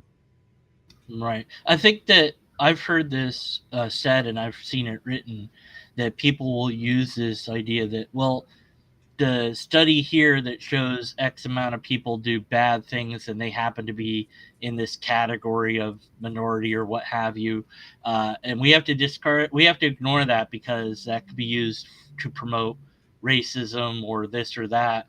And it's like, well, this but you can do that with literally anything. You can always interpret any finding in science as potentially leading like to whatever bad thing. Like you can always gesture. It seems like that they're starting from this point of, well, it could be used for this bad thing, so therefore we shouldn't do it or whatever. And that seems like where it's coming from. And it seems like on the surface, it seems like it's coming from a good place. Like they're worried about people, but of course we don't know, they might be doing it for their own, reasons, agendas, what have you. Can't know that, but I see that pattern repeat. It's like, oh, these poor people are going to be abused by our findings, so hide the findings, Well, so, maybe, but putting off to the side like people's, whatever their motives are, and kind of getting back to the arguments, I think it's maybe worth taking a moment to really delineate the distinction between the soft and the hard social constructionists.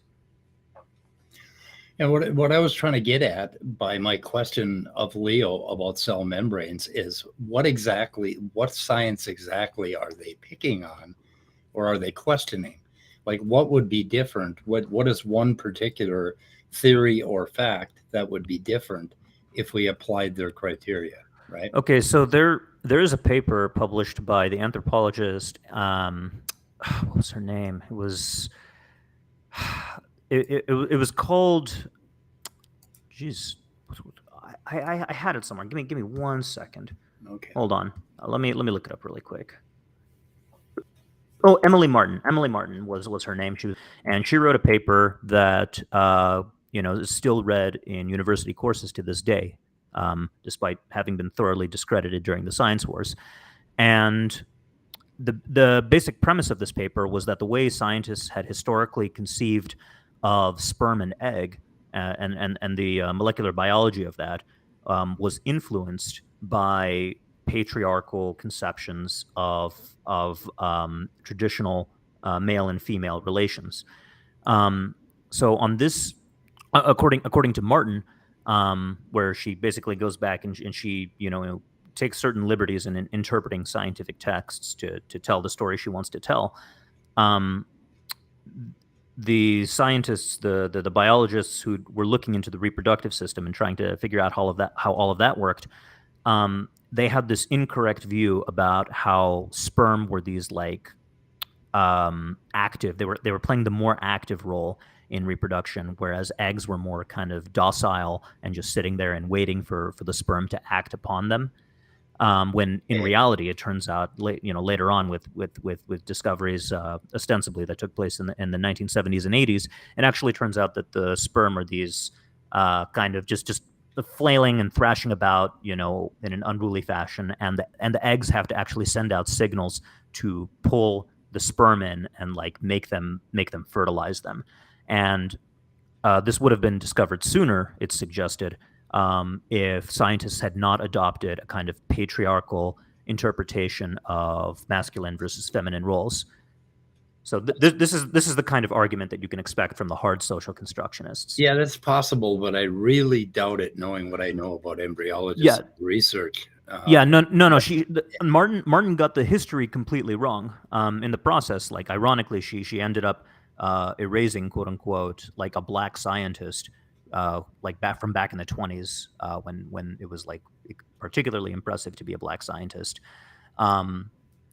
And he was the one who kind of like made major advances that allowed scientists to develop this understanding.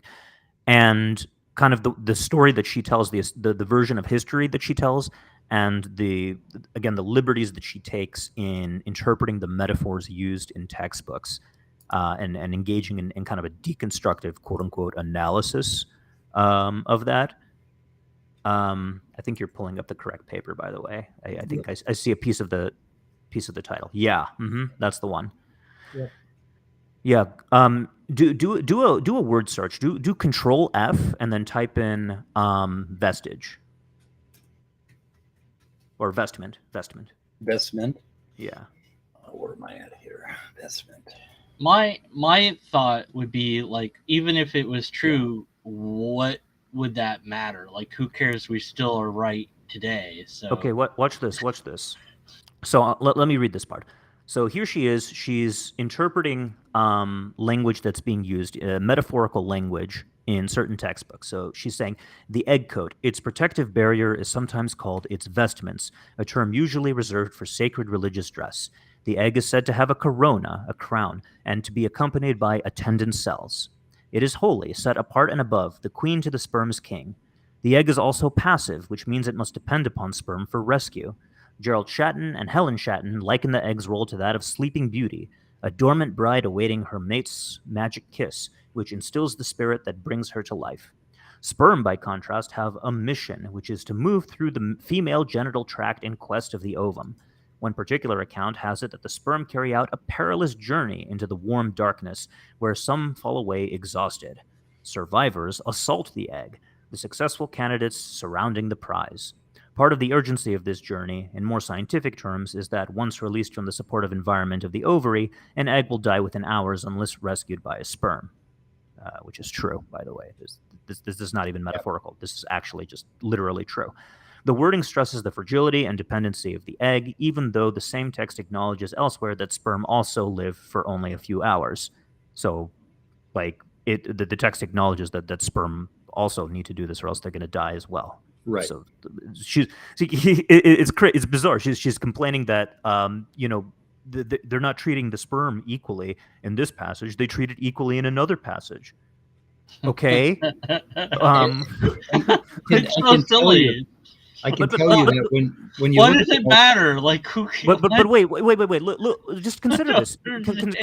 Consider the interpretive framing. She has a certain end goal. She has a certain destination in mind. She wants to reach the conclusion that there's this patriarchal framing taking place in which sperm are valued as this kind of in this dominant masculine role, and eggs are just kind of this subordinate type of thing to be.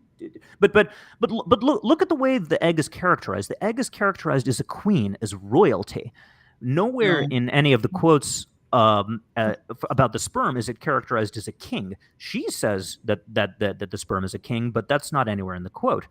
I could just as easily interpret this characterization of the sperm as as the foot soldiers who are acting at the behest of the queen. I could interpret this as matriarchal oppression, as a matriarchal, right? You could play this game however you want. There's nothing being learned here. There's nothing being discovered here. She's just making shit up. And this is what hard social constructionism does. It interprets the world in the most uncharitable manner possible, using motivated reasoning to achieve its predetermined conclusions, and then pretends to have learned something about how society works. Okay, that's the end of my rant. I can tell you that from, like, when you're studying the molecular biology of fertilization, none of this shit comes to your mind at all. You're not thinking in terms of sperms rescuing eggs or any of that stuff. It's this is just them free associating. This is just them reading into metaphors and pretending to understand how this, subliminally, I guess, it taps into our subconscious or something, and this hinders our scientific. This is never demonstrated. They only ever pretend to understand this is how things work by applying this kind of motivated reasoning. So, Leo, if you're watching, this is the kind of shit I'm complaining about when I complain about lived experiences, because this is basically how people work with the quote unquote lived experiences thing. They selectively interpret the subset of experiences that people report upon in a way to tell a certain type of story, and they apply the same kind of motivated reasoning. And B, this is the kind of thing that hard social constructionists consistently apply in their critiques of how science has developed. And that's just the metaphorical. You could go through this whole paper, and a really good paper that I would definitely recommend you is Paul Gross's paper. It's called Macho Sperm, Bashful Eggs, and Tony Pandy. And the guy who wrote this, he's not like just some biologist. He is the biologist on this topic. Like, he was one of the pioneers of this very subject of the role of reproduction. His name is Paul Gross. Macho Sperm, Bashful Eggs, and Tony Pandy. Definitely check it out, and just it's really good. I hope to someday, I hope to someday make a video based on this whole episode, because this was like one of the central battles in the science wars. Okay. I have an open-ended question. I don't think anybody here would have the answer. It's like, why is any of this in college, universities at all? Like, why because is this? Because they captured the institutions. Who? But how did that, like, why didn't we say no? Why did somebody stop this? Like, why do we still do it? I don't. Well, that's a long and complicated question. I know. It's just like, like, but before anybody loses their shit, no, it's not the Jews. No. It's just like the only money that I would think they would make is, publishing books or giving talks to each other. Like, I do think there is cynical careerism that lies at the bottom of this, but it's a lot of factors that come into play, including, ironically, the corporatization of the university. Yeah. If I may clarify some of the context here, is Leo addressing or being kind to these views at all, or I probably I'm missed not sure something. where he was coming from, because Leo and I pretty much agree on naturalism almost, and I don't know where he was coming from. Yeah, Leo likes to fight with me. Yeah, he's not watched any of King Crocoduck's videos by his own admission. Oh yeah, but well, okay. Just really You're quickly. not educated enough. He did say that he watched my Poverty of Lived Experiences video, and he took exception to the fact that I objected to what he characterized as being something that's widely accepted within the social sciences. I don't agree with that characterization. This relies, I think, on a naive perception of what consensus means in the social sciences, and in the social sciences, where methodological pluralism reigns supreme, the word consensus doesn't mean anything, because the social sciences isn't like one big overarching group. Even within individual social sciences, you don't get like an overarching paradigm like you have in biology or physics or things like you. What you have are many small communities that each apply distinct methodologies, and they kind of operate adjacent to one another. But to talk about I think the only thing that's widely accepted in the social sciences, and up until very recently, this was true. These days, it's much more controversial. Is the manner in which statistics are applied. Conventionally, they've applied the frequentist approach to statistics, and right now there's a very large and vocal movement saying that the Bayesianism approach is better, which I happen to agree with, but that's a whole other discussion. But anyway, what Leo was coming from, as far as I could tell, especially when he was talking about the ways in which racism have ostensibly governed the development of science, he seemed to be suggesting that scientific discourse is downstream of the cultural currents, and I think this is a very low resolution understanding of the role that discourse and institutions play in scientific inquiry. But I mean, my personal take on it is that it may be like partially influencing it, sure, but I don't. Or maybe I'm just naive in this sense, but I don't think scientific inquiry is guided by culture or racial prejudice or whatnot. That's not naive at all. The fact that you say that demonstrates that you recognize, and I talk about this extensively in my Naturalist Nuke series, that there is a proper and meaningful distinction between science, the activity, science, the discourse, and science, the institution. Yeah, and I was trying to make that point when I was talking to Leo, and I kept, and I don't think I ever quite got it across. What are you talking about? Are you talking about doing science, or are you talking about this body of knowledge that we're calling science? There's kind of a distinction. A metaphor was put up last time we talked that about the map of the place. Yeah, and I'm wondering, King, if you have a better analogy. No. Map and territory is a really useful conceptual scheme for this. So this is where I'm probably going to differ a little bit from what you guys were saying. I do think that scientific knowledge is the map, and the territory. Well, like I said earlier, I'm a pragmatist, so I don't really care about the territory itself. I just care about whether we can use the map to achieve the goals we want to achieve. Yeah, the location of the mountains or natural landmarks, or whatever's there currently, etc. Yeah, I think the pushback I was trying to give was that say that this is a natural language problem. In my view, that he's kind of right. Yes, it's a social construct, but you're also kind of wrong, because it's not fully that. It's something else too. And I think that I was thinking of the action of science, the doing of the science. Is that correct? Am I correct there, or am I? Yeah, you're just steering in the right direction. Okay. That book you have up, by the way, by Noretta Koertge, definitely recommend it. It's one of the best I've read on the topic of the science wars. Okay, good. Well, thank you so much, King Koertge. Always love to ask stuff of you, and I don't think I have anything else useful I could possibly add, so I'm going to run away in terror.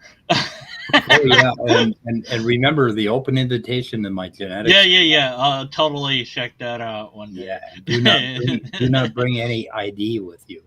No ID. Leave all my stuff behind. All your stuff behind. Yeah. But Casey, I do have one final question. Is if you have this track and it splits into two, and there's one person on one side, but 5 people on the other side, but the one person multi-track drifting.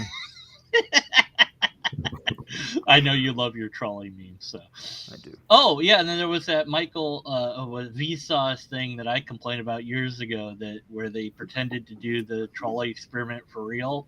I don't think that they really did it for real, but they sure pretended to do it. So I always wanted to know if you'd seen that or what you thought of it. But I never saw it. Yeah, okay, it doesn't matter. What are you doing in quantum physics? Can you talk about it yet? What do you mean? What am I doing in quantum? Like physics? What is your job, or what do you? Because I know you were studying it, so I was like, well. Every physicist has to study quantum mechanics on the way. But I'm a biomedical physicist. Okay. Nice. Cool. I don't know what that is. I'm gonna have to look that up. Thank you, Casey. Bye. Oh, do you biological condensates have basically come up in the last 12 years? Do you work with any of that? No, not really.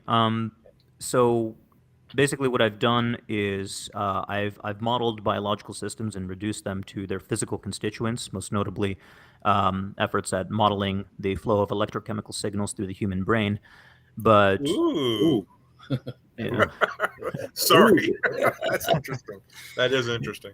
Yeah, but I've since gravitated more towards applications specifically in medicine. So this has involved the development of more effective radiotherapeutic modalities for the treatment of cancers, and the application of radiation for the treatment and diagnosis of disease. Wow. Can I ask you a real quick question about book recommendations? Sure. There's The House Built on Sand, which kind of critiques the postmodern view. What books give the best representation of like that was it Winters, whatever her first name is? Yeah. What books give the best representation of that kind of viewpoint to where I could read it and go, oh, this is what postmodernists or those wacky social scientists think, or whatever. Is there a Steelman book for their side? Yeah, Steelman book. Okay, so when it comes to Christy Winters, her understanding of the topic is, I don't take Christy Winters to be representative of what social constructionists believe, because she hasn't really engaged with the primary materials, even though she likes to bloviate about how important that is and how everyone else is dumb for not doing it. She kind of regurgitates half-remembered stuff from lectures she's heard and from YouTube videos she's watched. The books to read are The Social Construction of Reality by John Searle and The Social Construction of What by Ian Hacking.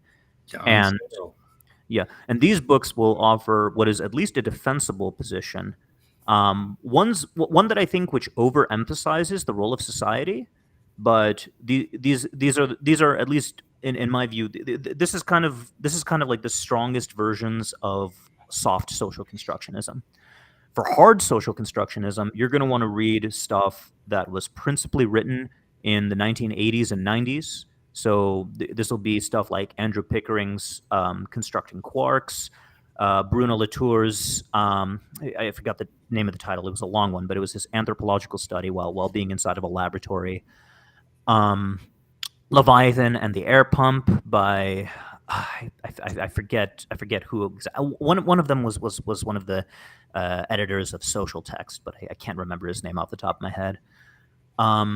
These are kind of like the most important. Of course, there's Sandra Harding and her crap. So, Whose Science, Whose Knowledge is kind of her quote unquote seminal work. I would say those are the primary readings on the hard social constructionism end of this.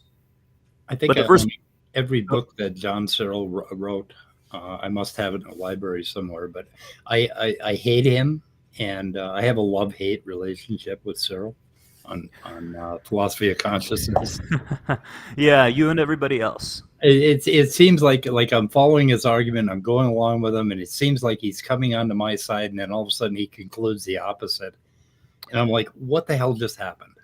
Yeah. Once again, I'm in a room where I am the least well-versed on a particular topic. Oh, I am not well-versed on the topic either. That's why I'm looking for... That's rare, Andrew. Material. Yeah. Anyway, go ahead. Well, the first two books I named, the ones by Hacking and Searle, those are the ones that are going to actually be worth your time. The other ones that I mentioned, they're kind of just memes if you are a serious thinker. But if you really want to understand the hard social constructionist point of view, those are the ones to read. And then after you read those, read books by like the Noretta Koertge book one that you just pulled up, The House Built on Sand. Yep. There's also the one by Gross and Levitt. Gross being the same guy who wrote that macho sperm essay that I directed you towards. So Gross and Levitt in 1994, they wrote the book. It was the one that kicked off the science wars in the first place. What was it called? Could you look it up for me really quickly? Gross and Levitt, 1994. Gross and Levitt, 1994. Yeah. So, like there were these books from the 80s and 90s, you know, from I guess you said the harder social side. Now that we're in 2023, are these views stark raving mad, still full of energy and acceptance, or is there some other viewpoint? It's what's being done is they're advancing these views through a Mott and Bailey. Okay. So the soft view, the defensible view put forward by people like Hacking and Searle, these are being used as Trojan horses to smuggle in the crazier views by people like Sandra Harding and Bruno Latour. Okay, that's kind of what I suspected. Higher superstition. And then Sokol and Briekmont, they wrote Intellectual Impostures, not long after Gross and Levitt wrote this book. Although I think the American version might have had a different title. But yeah, Sokol was the one who did that famous hoax. Beyond the Hoax. I'm madly trying to update my description and failing for this video, but I'm going to miss a few things. Hopefully I'll get them in eventually. At least we have it on video. Yeah, but the book is not Beyond the Hoax. He wrote that after his. No, the book it's a book that he wrote before the hoax. It was what was it? One of the titles is Intellectual Impostures. I think that's the French version of the title, and then the English version of the title. What was it? It was Fashionable Nonsense. That's what it was. Fashionable Nonsense. It's been a while. That's a cool title. Yeah. Yep. So, Speed, do you mind if I, or unless you guys had anything else you want to discuss, you mind if I bring the subject back to cosmology a little bit? Oh, yeah, go ahead. Sorry for sucking the air out. No. I was off doing something. So. I'm so happy I got your attention. Yeah, for sure. So cool. Well, how many times have you been on this channel, Casey? This is my first time. First time. Oh, wow. Okay. Yeah, I haven't seen you around too much, so thanks for coming on today. Yeah, for sure. So you haven't done much on your channel for a long time, but the stuff you've done is so wonderful that it's a lot. Thanks. I'm hoping to be able to get back on later this year, probably do like a face reveal, and then from there do a kind of like more bloggish type of stuff where I just talk into the camera and put up like diagrams and charts and references and stuff. Now, I just found a PDF of what looks like the Fashionable Nonsense book. Okay. Cool. Post that somewhere. Is it about 200 or 300 pages long? 313 pages long? Does that sound right? That sounds about right. Yeah. Okay. Well, it's available free. Nice. Everything's available free if you know where to look. Yeah, it is. It is. Well, it comes up on a Google search, is what I'm saying. Yeah. The I like free this. It'll give me a good critique to read along with the others, but I can have it now, which is kind of the. Yeah, I find I guess what really ruffles my feathers is anything that sort of ushers in this anti-realism agenda and starts questioning, because I think I basically like Andrew God, what's his name? You mentioned him and I keep forgetting his name and I hate it. He's a philosopher that comes out and says he subscribes to scientism. He's one of the philosophers that you mentioned in the video. Alexander Rosenberg. And basically, I'm very much along those lines, and it ruffles my feathers every time we have a assault on realism, sort of, or scientism, as I like to. Boy, I caught hell when I said, "Oh yeah, I'm a scientistist," or whatever, and caught hell from Leo and Immutable Destiny, and early on, and I've been defending it ever since. Subtly. So. Yeah. Oh, By the way, did you say Grossen Levitt or Grossen Levinson? Levitt. Okay. Yeah, I linked that one in the description. It goes to the Amazon page. Okay. So, yeah. By the way, I'm sorry to interrupt. Yeah, go ahead. I'm apologizing for interrupting. Oh, no, you're good. You're good. I was just about to say, next time Leo or somebody calls me or anyone who's kind of like on the same page as you a STEM lord, don't object to that. Did he call you a STEM lord? Yeah, on the stream. Okay. Don't object to that. I want them to keep thinking I don't like it. You like that title? Okay. Yeah, it demonstrates they understand their proper place. Good. Oh boy, Leo's gonna be pissed. I'm surprised he hasn't wandered in here yet. I have no idea what a STEM lord is. I guess I'll take it with Don't jinx it. Leo is young and he is passionate, and he basically he will find something true or false, and he will defend it until the cows come home and die. Yeah. Which I guess is admirable in some cases. It is admirable, and he does, he does try. He reads a lot, and he's, he's intelligent, and he is. But I always say Leo's a young man, so like me. Yeah, I'm an old man. I'm like 72. When you get as old as me, you tend to get a little more humble about. I'm in an awkward age where I'm too old to be young, but too young to be old. Yep. So does that make you about 35? No, 28. 28. Oh God. Oh, to be 28 again. God, if I could be 28 again and know what I know now. Yeah, not to be so young. Yeah. In the mind. It would be good. So Andrew, you wanted to segue back into cosmology? Yeah, I don't know how long Casey can stay here. I'm hoping for a little bit more because I had some questions about some of his thoughts on the other cosmology stuff we were talking about earlier. I don't know if you happen to listen or see any of that. I'm interested in learning. It's been a while since I've looked at cosmology in detail. Okay. Have you looked at any of the, or do you have any thoughts on any of the JWST claims being thrown around nowadays?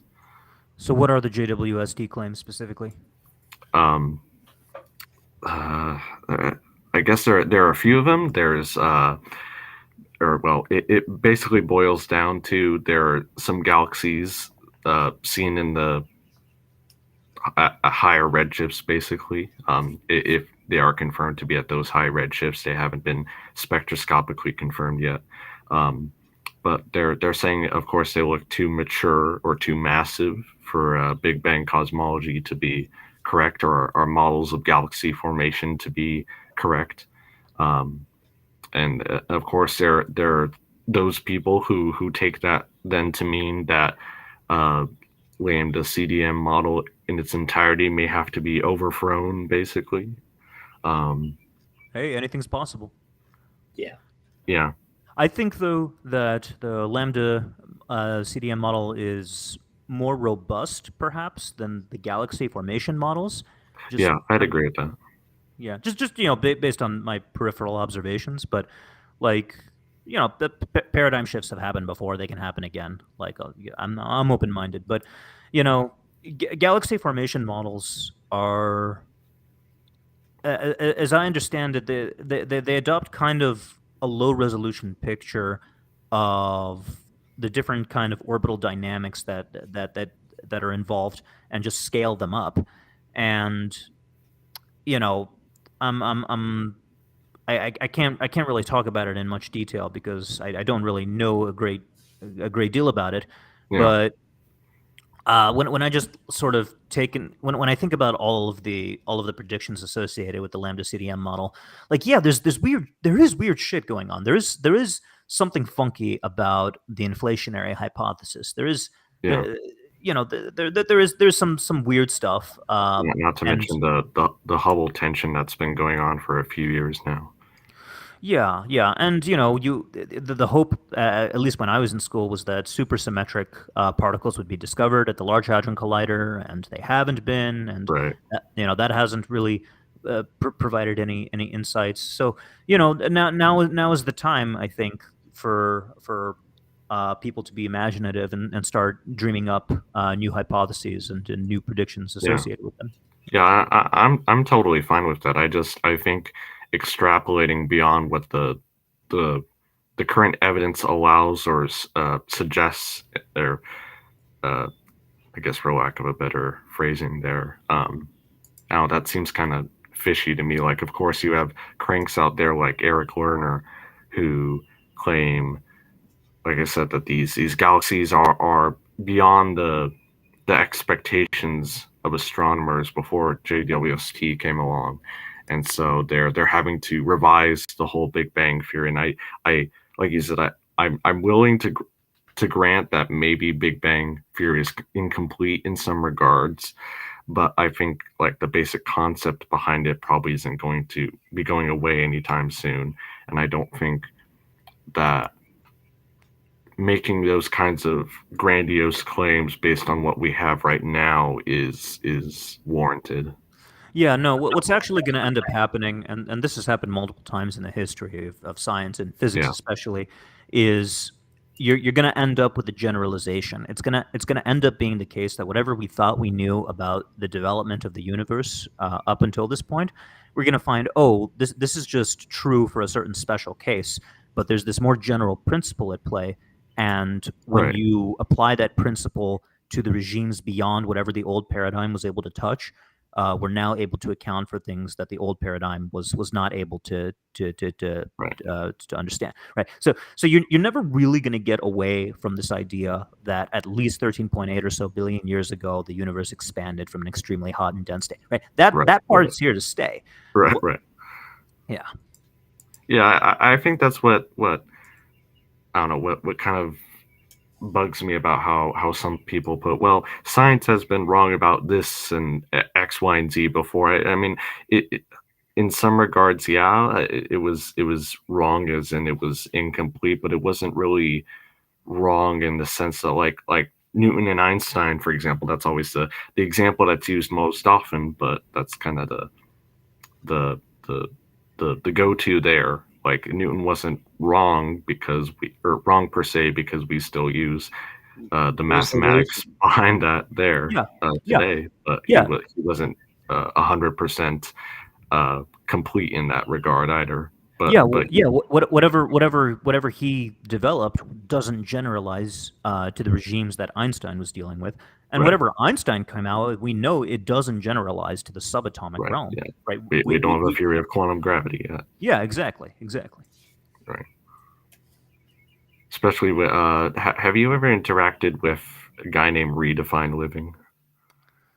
If I have, I interact with a lot of people, Right. So, yeah. Well, if you haven't, I'd probably stay away from him because he is quite irritating or condescending at times. No, it's bubblegum dumb that believes that wolves and dogs are different created kinds, right? Yeah, he does think that. Okay, that wasn't Redefined Living. Oh no, that wasn't Redefined Living. No. Yeah. Do you, Casey? Do you have any leanings toward inflation or something beyond that currently? I mean, inflation has always been kind of sketchy. It's been widely criticized as kind of being a post hoc adjustment, and that's not entirely fair. It does come with certain novel predictions. It's just that those predictions haven't actually manifested, and there seems to be a kind of attitude of complacency among, I wouldn't say a lot of physicists, but maybe the like pop sci physicists. There's an attitude of complacency about them where it's like, okay, this thing is probably true, they say, but we haven't seen the receipts is the problem. Like, it's plausible. It's the best explanation out there. We haven't seen the smoking gun yet, basically. Yeah, the rubber hasn't met the road yet, and only when it does that, only when you can cash out the predictions, can we say, okay, we're gonna promote inflationary hypothesis to inflationary theory. Right, and I do appreciate people out there who vouch for inflation, but also those who propose other cyclical models like I don't know if ekpyrotic model is still around nowadays. I know there's certain cyclical bouncing models where there are multiple big bangs and the expansion and contraction a little bit involved. But yeah, I don't know if I've ever leaned towards one or the other myself, but it's too early. I wanted to go. It's too early to say one way or another. It's totally reasonable to just say the jury is out and be done with. Like, just because some crackhead creationists are going to come along and say, you don't know a thing. Yeah. It's like, okay, buddy, you want a list of things I don't know? Like, I'll give you a whole ass list, but here are the things I do know. Number one, most of what you believe is bullshit. Right. Yeah. Have you ever interacted with? Sorry, similar question, but have you ever interacted with Sal Cordova? He's kind of very vehemently against the Big Bang Theory and expansion. Yes, actually. In the aftermath of my debate with David McQueen, he and Standing for Truth did a kind of post-debate, quote-unquote, analysis, and I was kind of in the comments section, like, grilling them, like, guys, you're not addressing, the issue. You're kind of just repeating yourselves. But that the topic at that time was radiometric decay. Right. Yeah, or radiometric dating. Yeah. David McQueen is Dr. Crackers, right? Isn't that Dr. Crackers? Yeah. Okay. We call him Dr. Crackers because he gets saltine crackers, and he explains that rock layers can't be ductile unless they're wet after the flood. So he has become known as Dr. Crackers. So, yeah. That's not cool. I wanted to change my name to Doc Croc, but... Doc Croc. So when was that debate with McQueen? That was back in October. It was on the Modern Day Debate channel. Oh. Is that Dr. Crackers? Yeah. How did I miss it? Yeah, and Dr. Crackers, I think he was pulling up, like he'd pull up some physics and then he would never quite follow through with it. Yeah. Check out Gutsick Gibbons' review of the debate. I think it's easier to watch than the actual debate itself. Yeah, pretty much. Yeah. Like I think Erica's video actually has like 2 or 3 times as many views, and well deserved. She's a great YouTuber. I think Stephen Bauman has done a couple of reactions to. If it's not McQueen, it's another one of the creationist kind of global flood. Yeah, probably. Charlatans. Yeah. But yeah, he react. If I recall correctly, he reacted very strongly. I was proud of him. Well, I mean, he is an actual geologist, so I would expect him to put him on your subscription list because he does a great job. Yeah. So when I first got into the YouTube, you were the one, King Crocoduck, that I started watching in like the very beginnings of this whole creationist atheist YouTube channel thing before I started a channel, and so you were one of the first ones that I. Nice. Which videos captured your attention? Especially? That was so long ago that I absolutely can't remember. Yeah, I know for a fact a lot of my earlier like really early videos, like when I was like making commentaries of Eric Hovind videos. Yes, that was probably it. Oh man, those I was a teenager just like dicking around, Yeah. The thing with Kent Hovind was also pretty good. That whole length there. Yeah, we had 3 debates, Kent and I. They went nowhere, but that's what I expected. Unfortunately. I put a link to your channel in the description right on top almost, so hopefully everybody go check that out because there's some great stuff there. You do great work. Appreciate it. Thanks for that. Yep. If I may ask one more, not related to cosmology per se, but more on quantum physics, which might be closer to what you're doing, I think. What do you think in terms of the current I guess standing in terms of all the interpretations going around, and I guess how like superposition in particular is described, like things being in 2 places at once, like the kind of general wording that's used nowadays? Yeah, so I don't agree with the characterization of superposition as being like an electron is in superposition. I don't think it's correct to say that the electron occupies multiple states simultaneously, Right. and I don't think any interpretation that says that to my knowledge, no interpretation actually says that this is the case.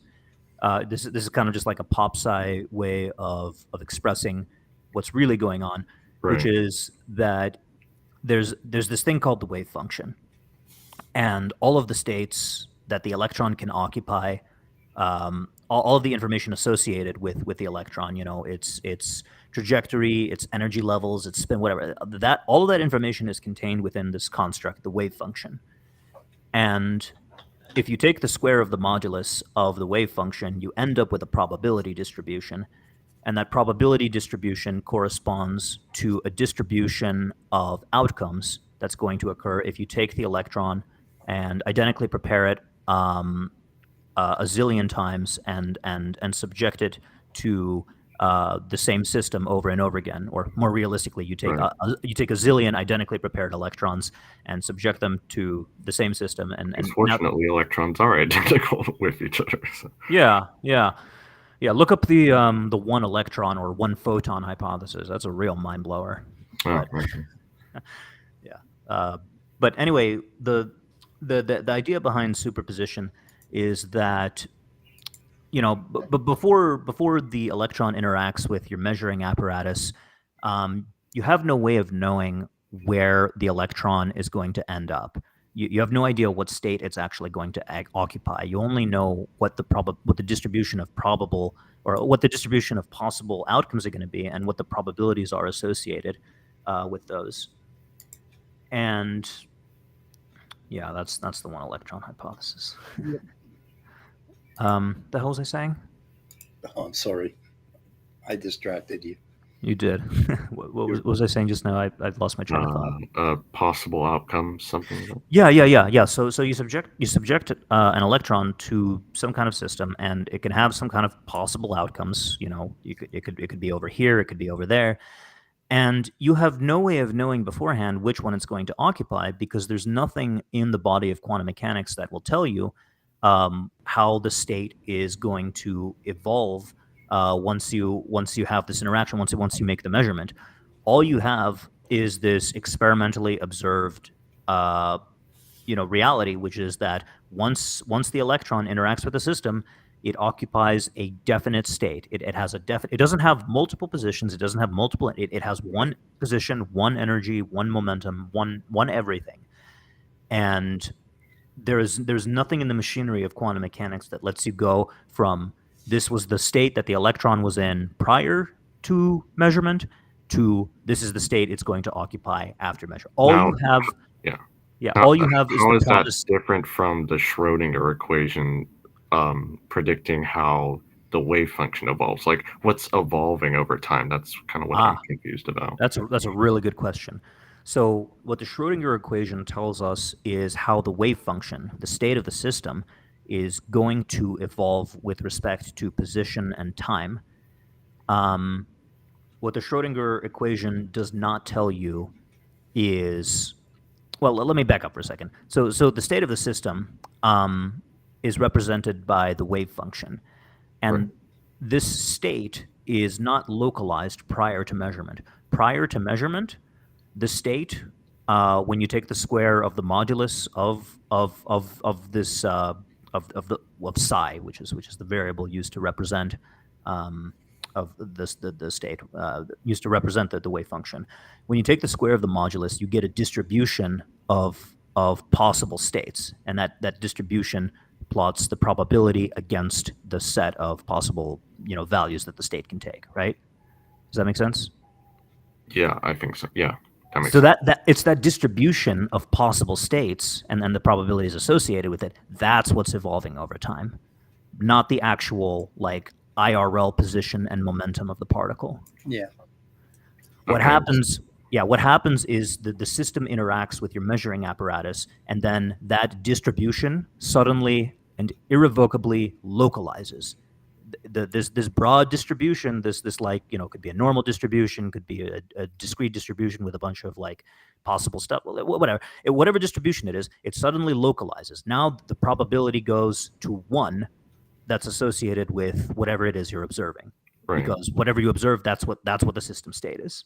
And before you measure it, when it's just purely evolving by itself, it's the probability distribution's just like shifting, or yes.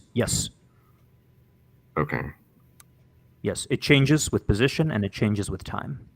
Yes, this is so weird to think about a probability distribution just shifting by itself, and there's not anything shifting along with it as far as we can tell. Think about it this way. My mood is a function of some chemicals in my brain and some environmental variables, right? Let's say we could really simplify it and just say environmental variable and chemicals, right? E and C. It's a function of E. It's a function of C. There's just this easy 2-dimensional thing. That's what my mood is, and the probability that there's a distribution of possible states that my mood, my emotions can take, given the chemical environment and given the external environment, and that probability changes with respect to my position. So maybe in one place, my environment is nicer and so is more likely to like make me feel nicer. Or at another time, maybe later in the day when serotonin levels are different from how they were in the morning, right?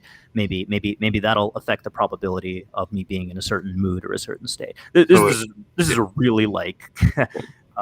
So you're saying it's not like evolving in time per se. It's rather, it's dependent on what the inputs are, basically. The probability distribution does evolve with time, but it also evolves with position. So, if the electron is moving through one region versus another region, the probability distribution in one region may look different than in a different region. And with respect to time, the electron could be localized within one region.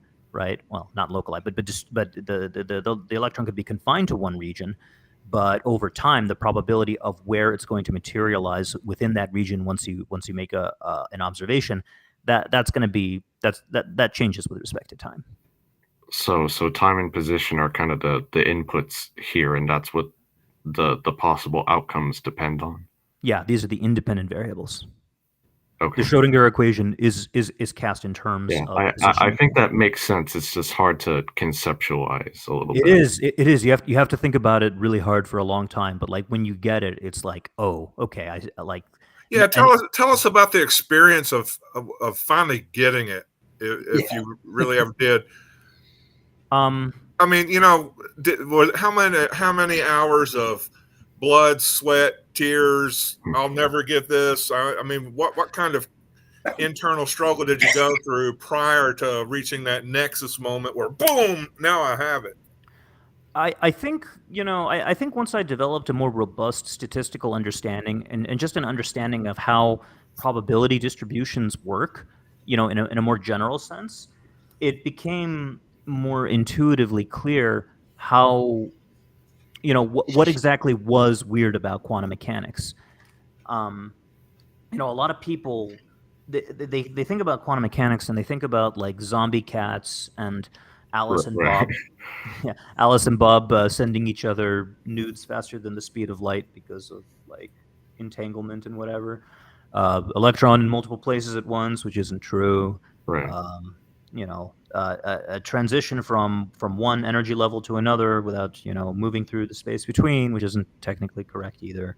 But like what's actually weird about quantum mechanics is the way that it differs from classical mechanics.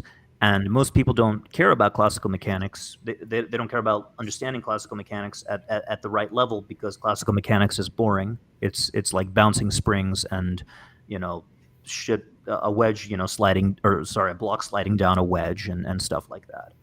I probably have heard this before, but like what is kind of the difference or some of the differences between them? Just kind of refresh my memory. This is the correct question to ask. Like before you can start thinking about quantum mechanics the right way, you have to understand why it's weird, and to understand why it's weird, you have to understand how it differs from classical physics. So that's the correct question. Isn't it that there's that basically there is no hidden variable that we can find that affects the collapsed state of the system once you measure it, and well, it depends on your interpretation of quantum mechanics. Some people do believe in like non-local hidden variable theories. Okay. So like the de Broglie-Bohm pilot wave theory that involves non-local hidden variables. But putting that off to the side really quickly, with classical physics, if you know the initial state of the system and you know the boundary conditions of the system, then you can predict to an arbitrary degree of precision, just limited by the precision of your measuring instruments, all of the subsequent states of the system.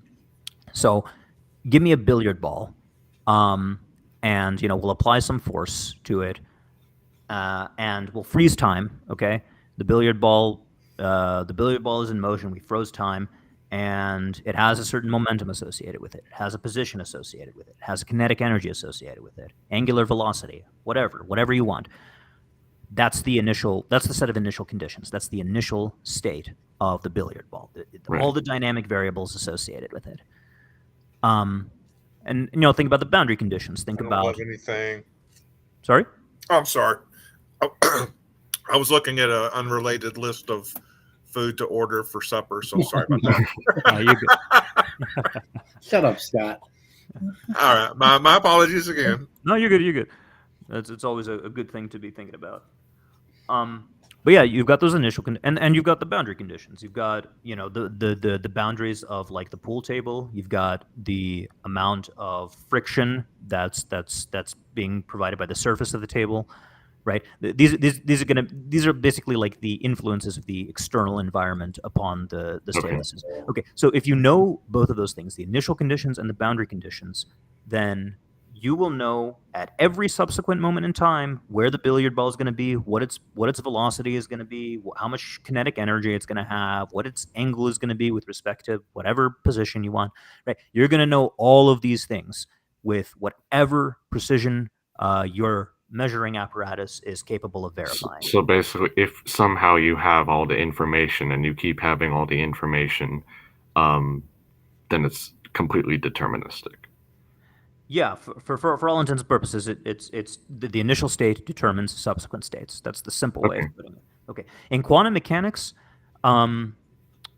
this is controversial because we don't know whether the initial state fails to determine the subsequent states, or whether the initial state does determine the subsequent states, but there are just hidden variables that we're not aware of, which if only we had access to, we would be able to know where that damned electron is going to go. What goes on with quantum mechanics is you have your quantum billiard ball, like an electron, right? You hit the quantum billiard ball, and it's in whatever's it has a wave function associated with it, and now the billiard ball could have all kinds of possible positions and momenta, and there are probabilities associated with each possibility. Okay.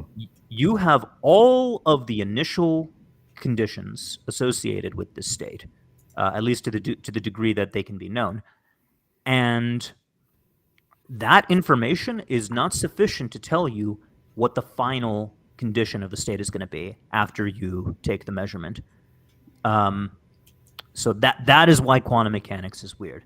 The kind of information that lets you determine the final states based on the initial state is not sufficient to get you the same thing in quantum mechanics. You cannot determine the final state given just the initial and boundary conditions. You can only find a probability distribution. That would be for individual particles, right? Like if you have a bunch of them, then law of large numbers, you could at least approximate it, right?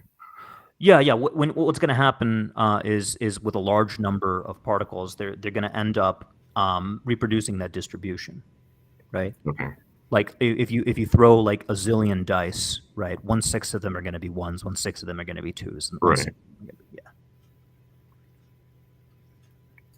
Okay. on the, I guess one last thing on the entanglement thing you mentioned earlier, is, I guess, like, how would you describe the difference between what it's suggesting about locality versus realism in the quantum's usage of those terms? Okay, so the quantum usage of realism, and again, we're back to this problem with the words realism and anti-realism, because you know it can mean a whole bunch of things. But in the quantum context, it really should be called determinism versus anti-determinism, or whatever synonym there is for anti-determinism. Okay. You know, realism versus non-realism in quantum mechanics is, do the initial states determine subsequent states? If yes, then realism. If no, then non-realism. And locality has to do with whether the special theory of relativity is violated. If it's violated, then you have non-locality. If it isn't violated, then you have locality. So there was a series. There was this thing called the EPR paradox, the Einstein-Polonsky-Rosen paradox, and what came out of that were a set of conditions, which actually could be experimentally verified. It turns out, by this like grad student back in the 50s, I think. His name was Bell, and through his experiments, he was able to find, actually, yeah, it turns out that quantum mechanics is either, if you want to posit hidden variables, which is what Einstein wanted, right? He didn't buy this idea that like there's this fundamental disconnect between classical and quantum mechanics. He thought that we're just missing we're just missing information that prevents us from being able to determine the final state beforehand. If there are hidden variables, then they are non-local. They interact with the system in a way that violates the special theory of relativity.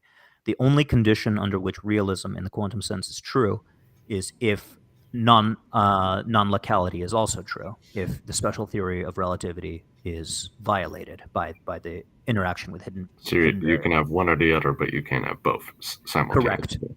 Correct. You cannot have locality and realism. You can have one or the other. So with all this, I guess, controversy, is there any like basic QM principles that quantum physicists do agree on or mostly agree on? Yes. Everything that is actually practical, that actually allows you to develop technology and allows you to make discoveries, everybody agrees on that. Everybody agrees on what the correct ways are to solve wave functions and determine the probability distributions. Everybody agrees on what kinds of effects can be expected. You can have energy level transitions, you can have quantum tunneling, you can have nuclear interactions, you can have all kinds of weird, wacky, esoteric shit, right? Nobody disagrees on any of that. Those kinds of phenomena, though, we agree that they happen. We just don't know exactly why they happen, kind of. Where the real disagreements are twofold. And these are just philosophical disagreements, because practically speaking, the results are the same regardless of what interpretation you hold to. Like you still get tunneling, or you still get superposition, whatnot. Yeah. So the first point of disagreement is, what does it mean for the wave function to collapse? Does the wave function even collapse? Some people think that it doesn't, like Sean Carroll. He thinks that what actually happens is you get many worlds. If the electron can either go here or there, and there's a 50-50 probability, and we see that it goes over here rather than over there, what actually happened was another reality branched off of ours in which we observed the electron going over there. And so what actually happens is all of the possible outcomes in quantum mechanics do happen. They just happen in different worlds that don't interact with each other.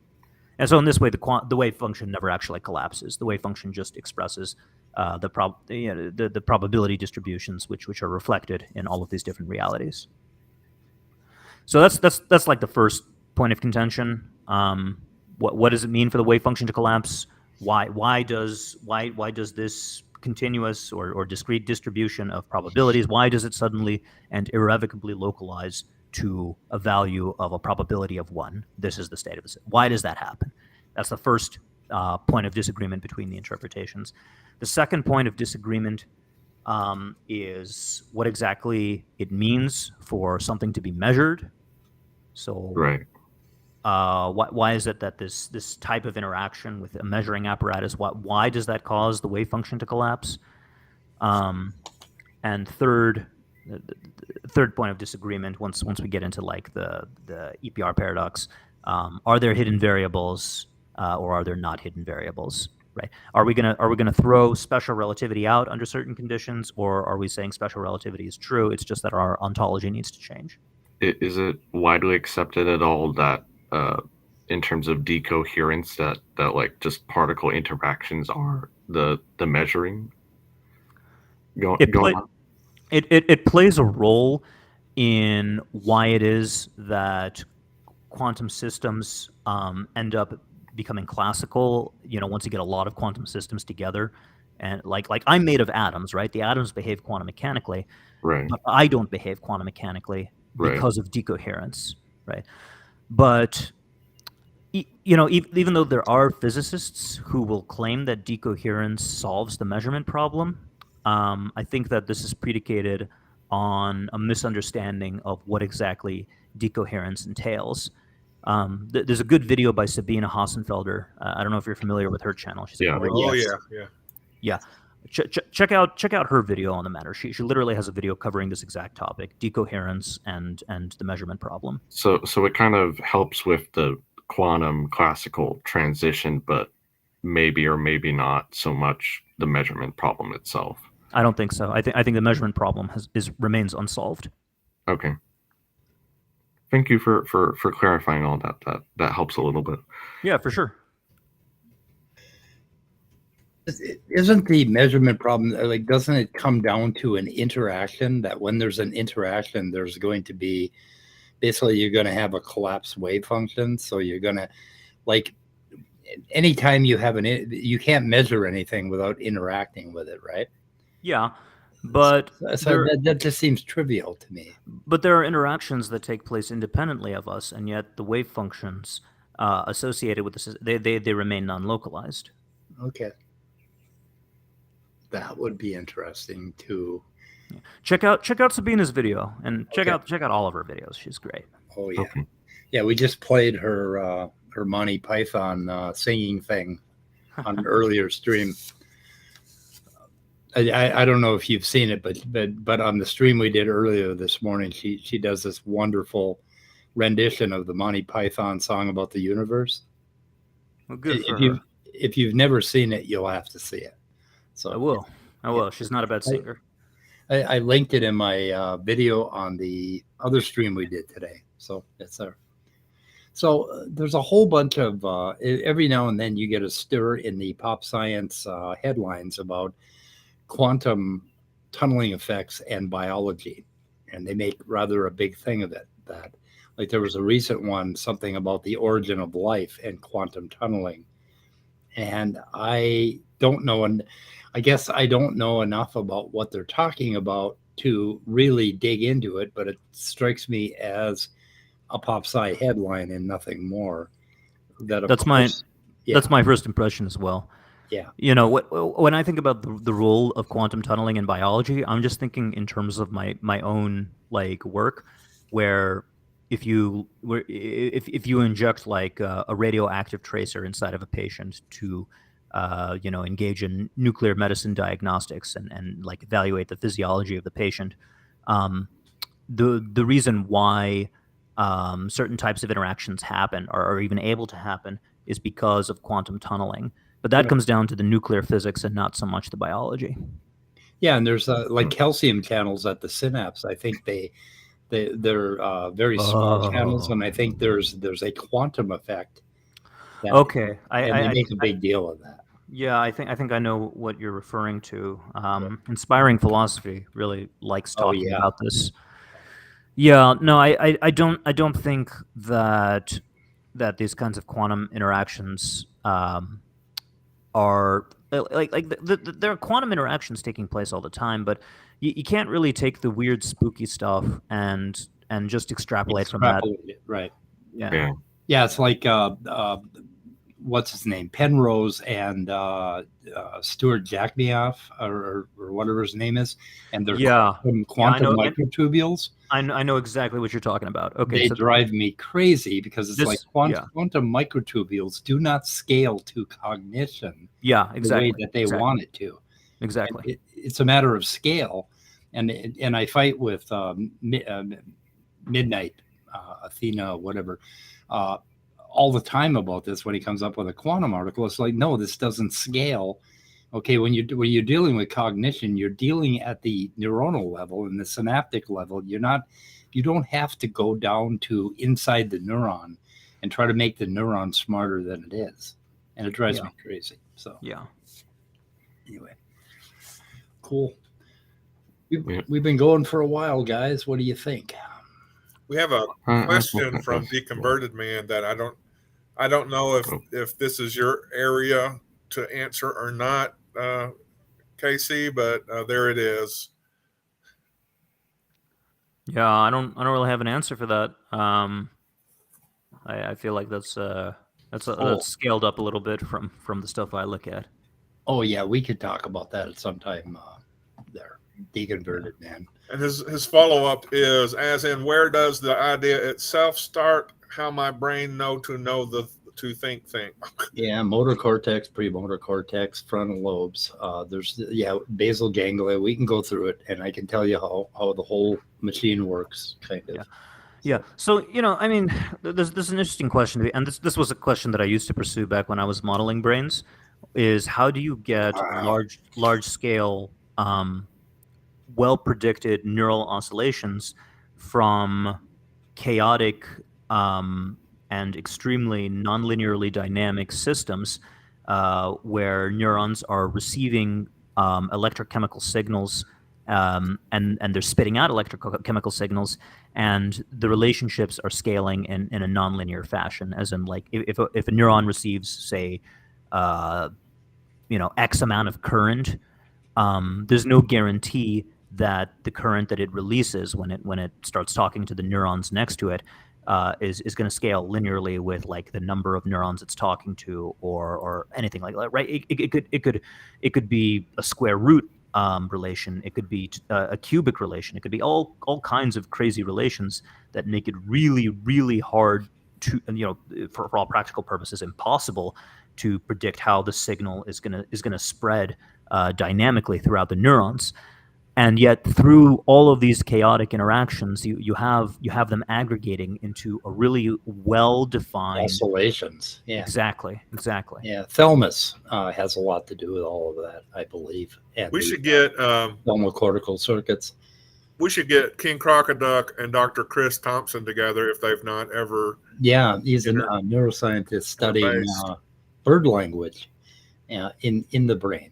Basically. Wow, that does sound very interesting. I'd be up to talking to someone like that. He's even debated Kent Hovind and I can't remember who else. I think he's debated Sal at one point. Well, great. Yeah. If he's debated Kent Hovind, we can trauma bond. There you go. Yeah, you can. We need to set that up.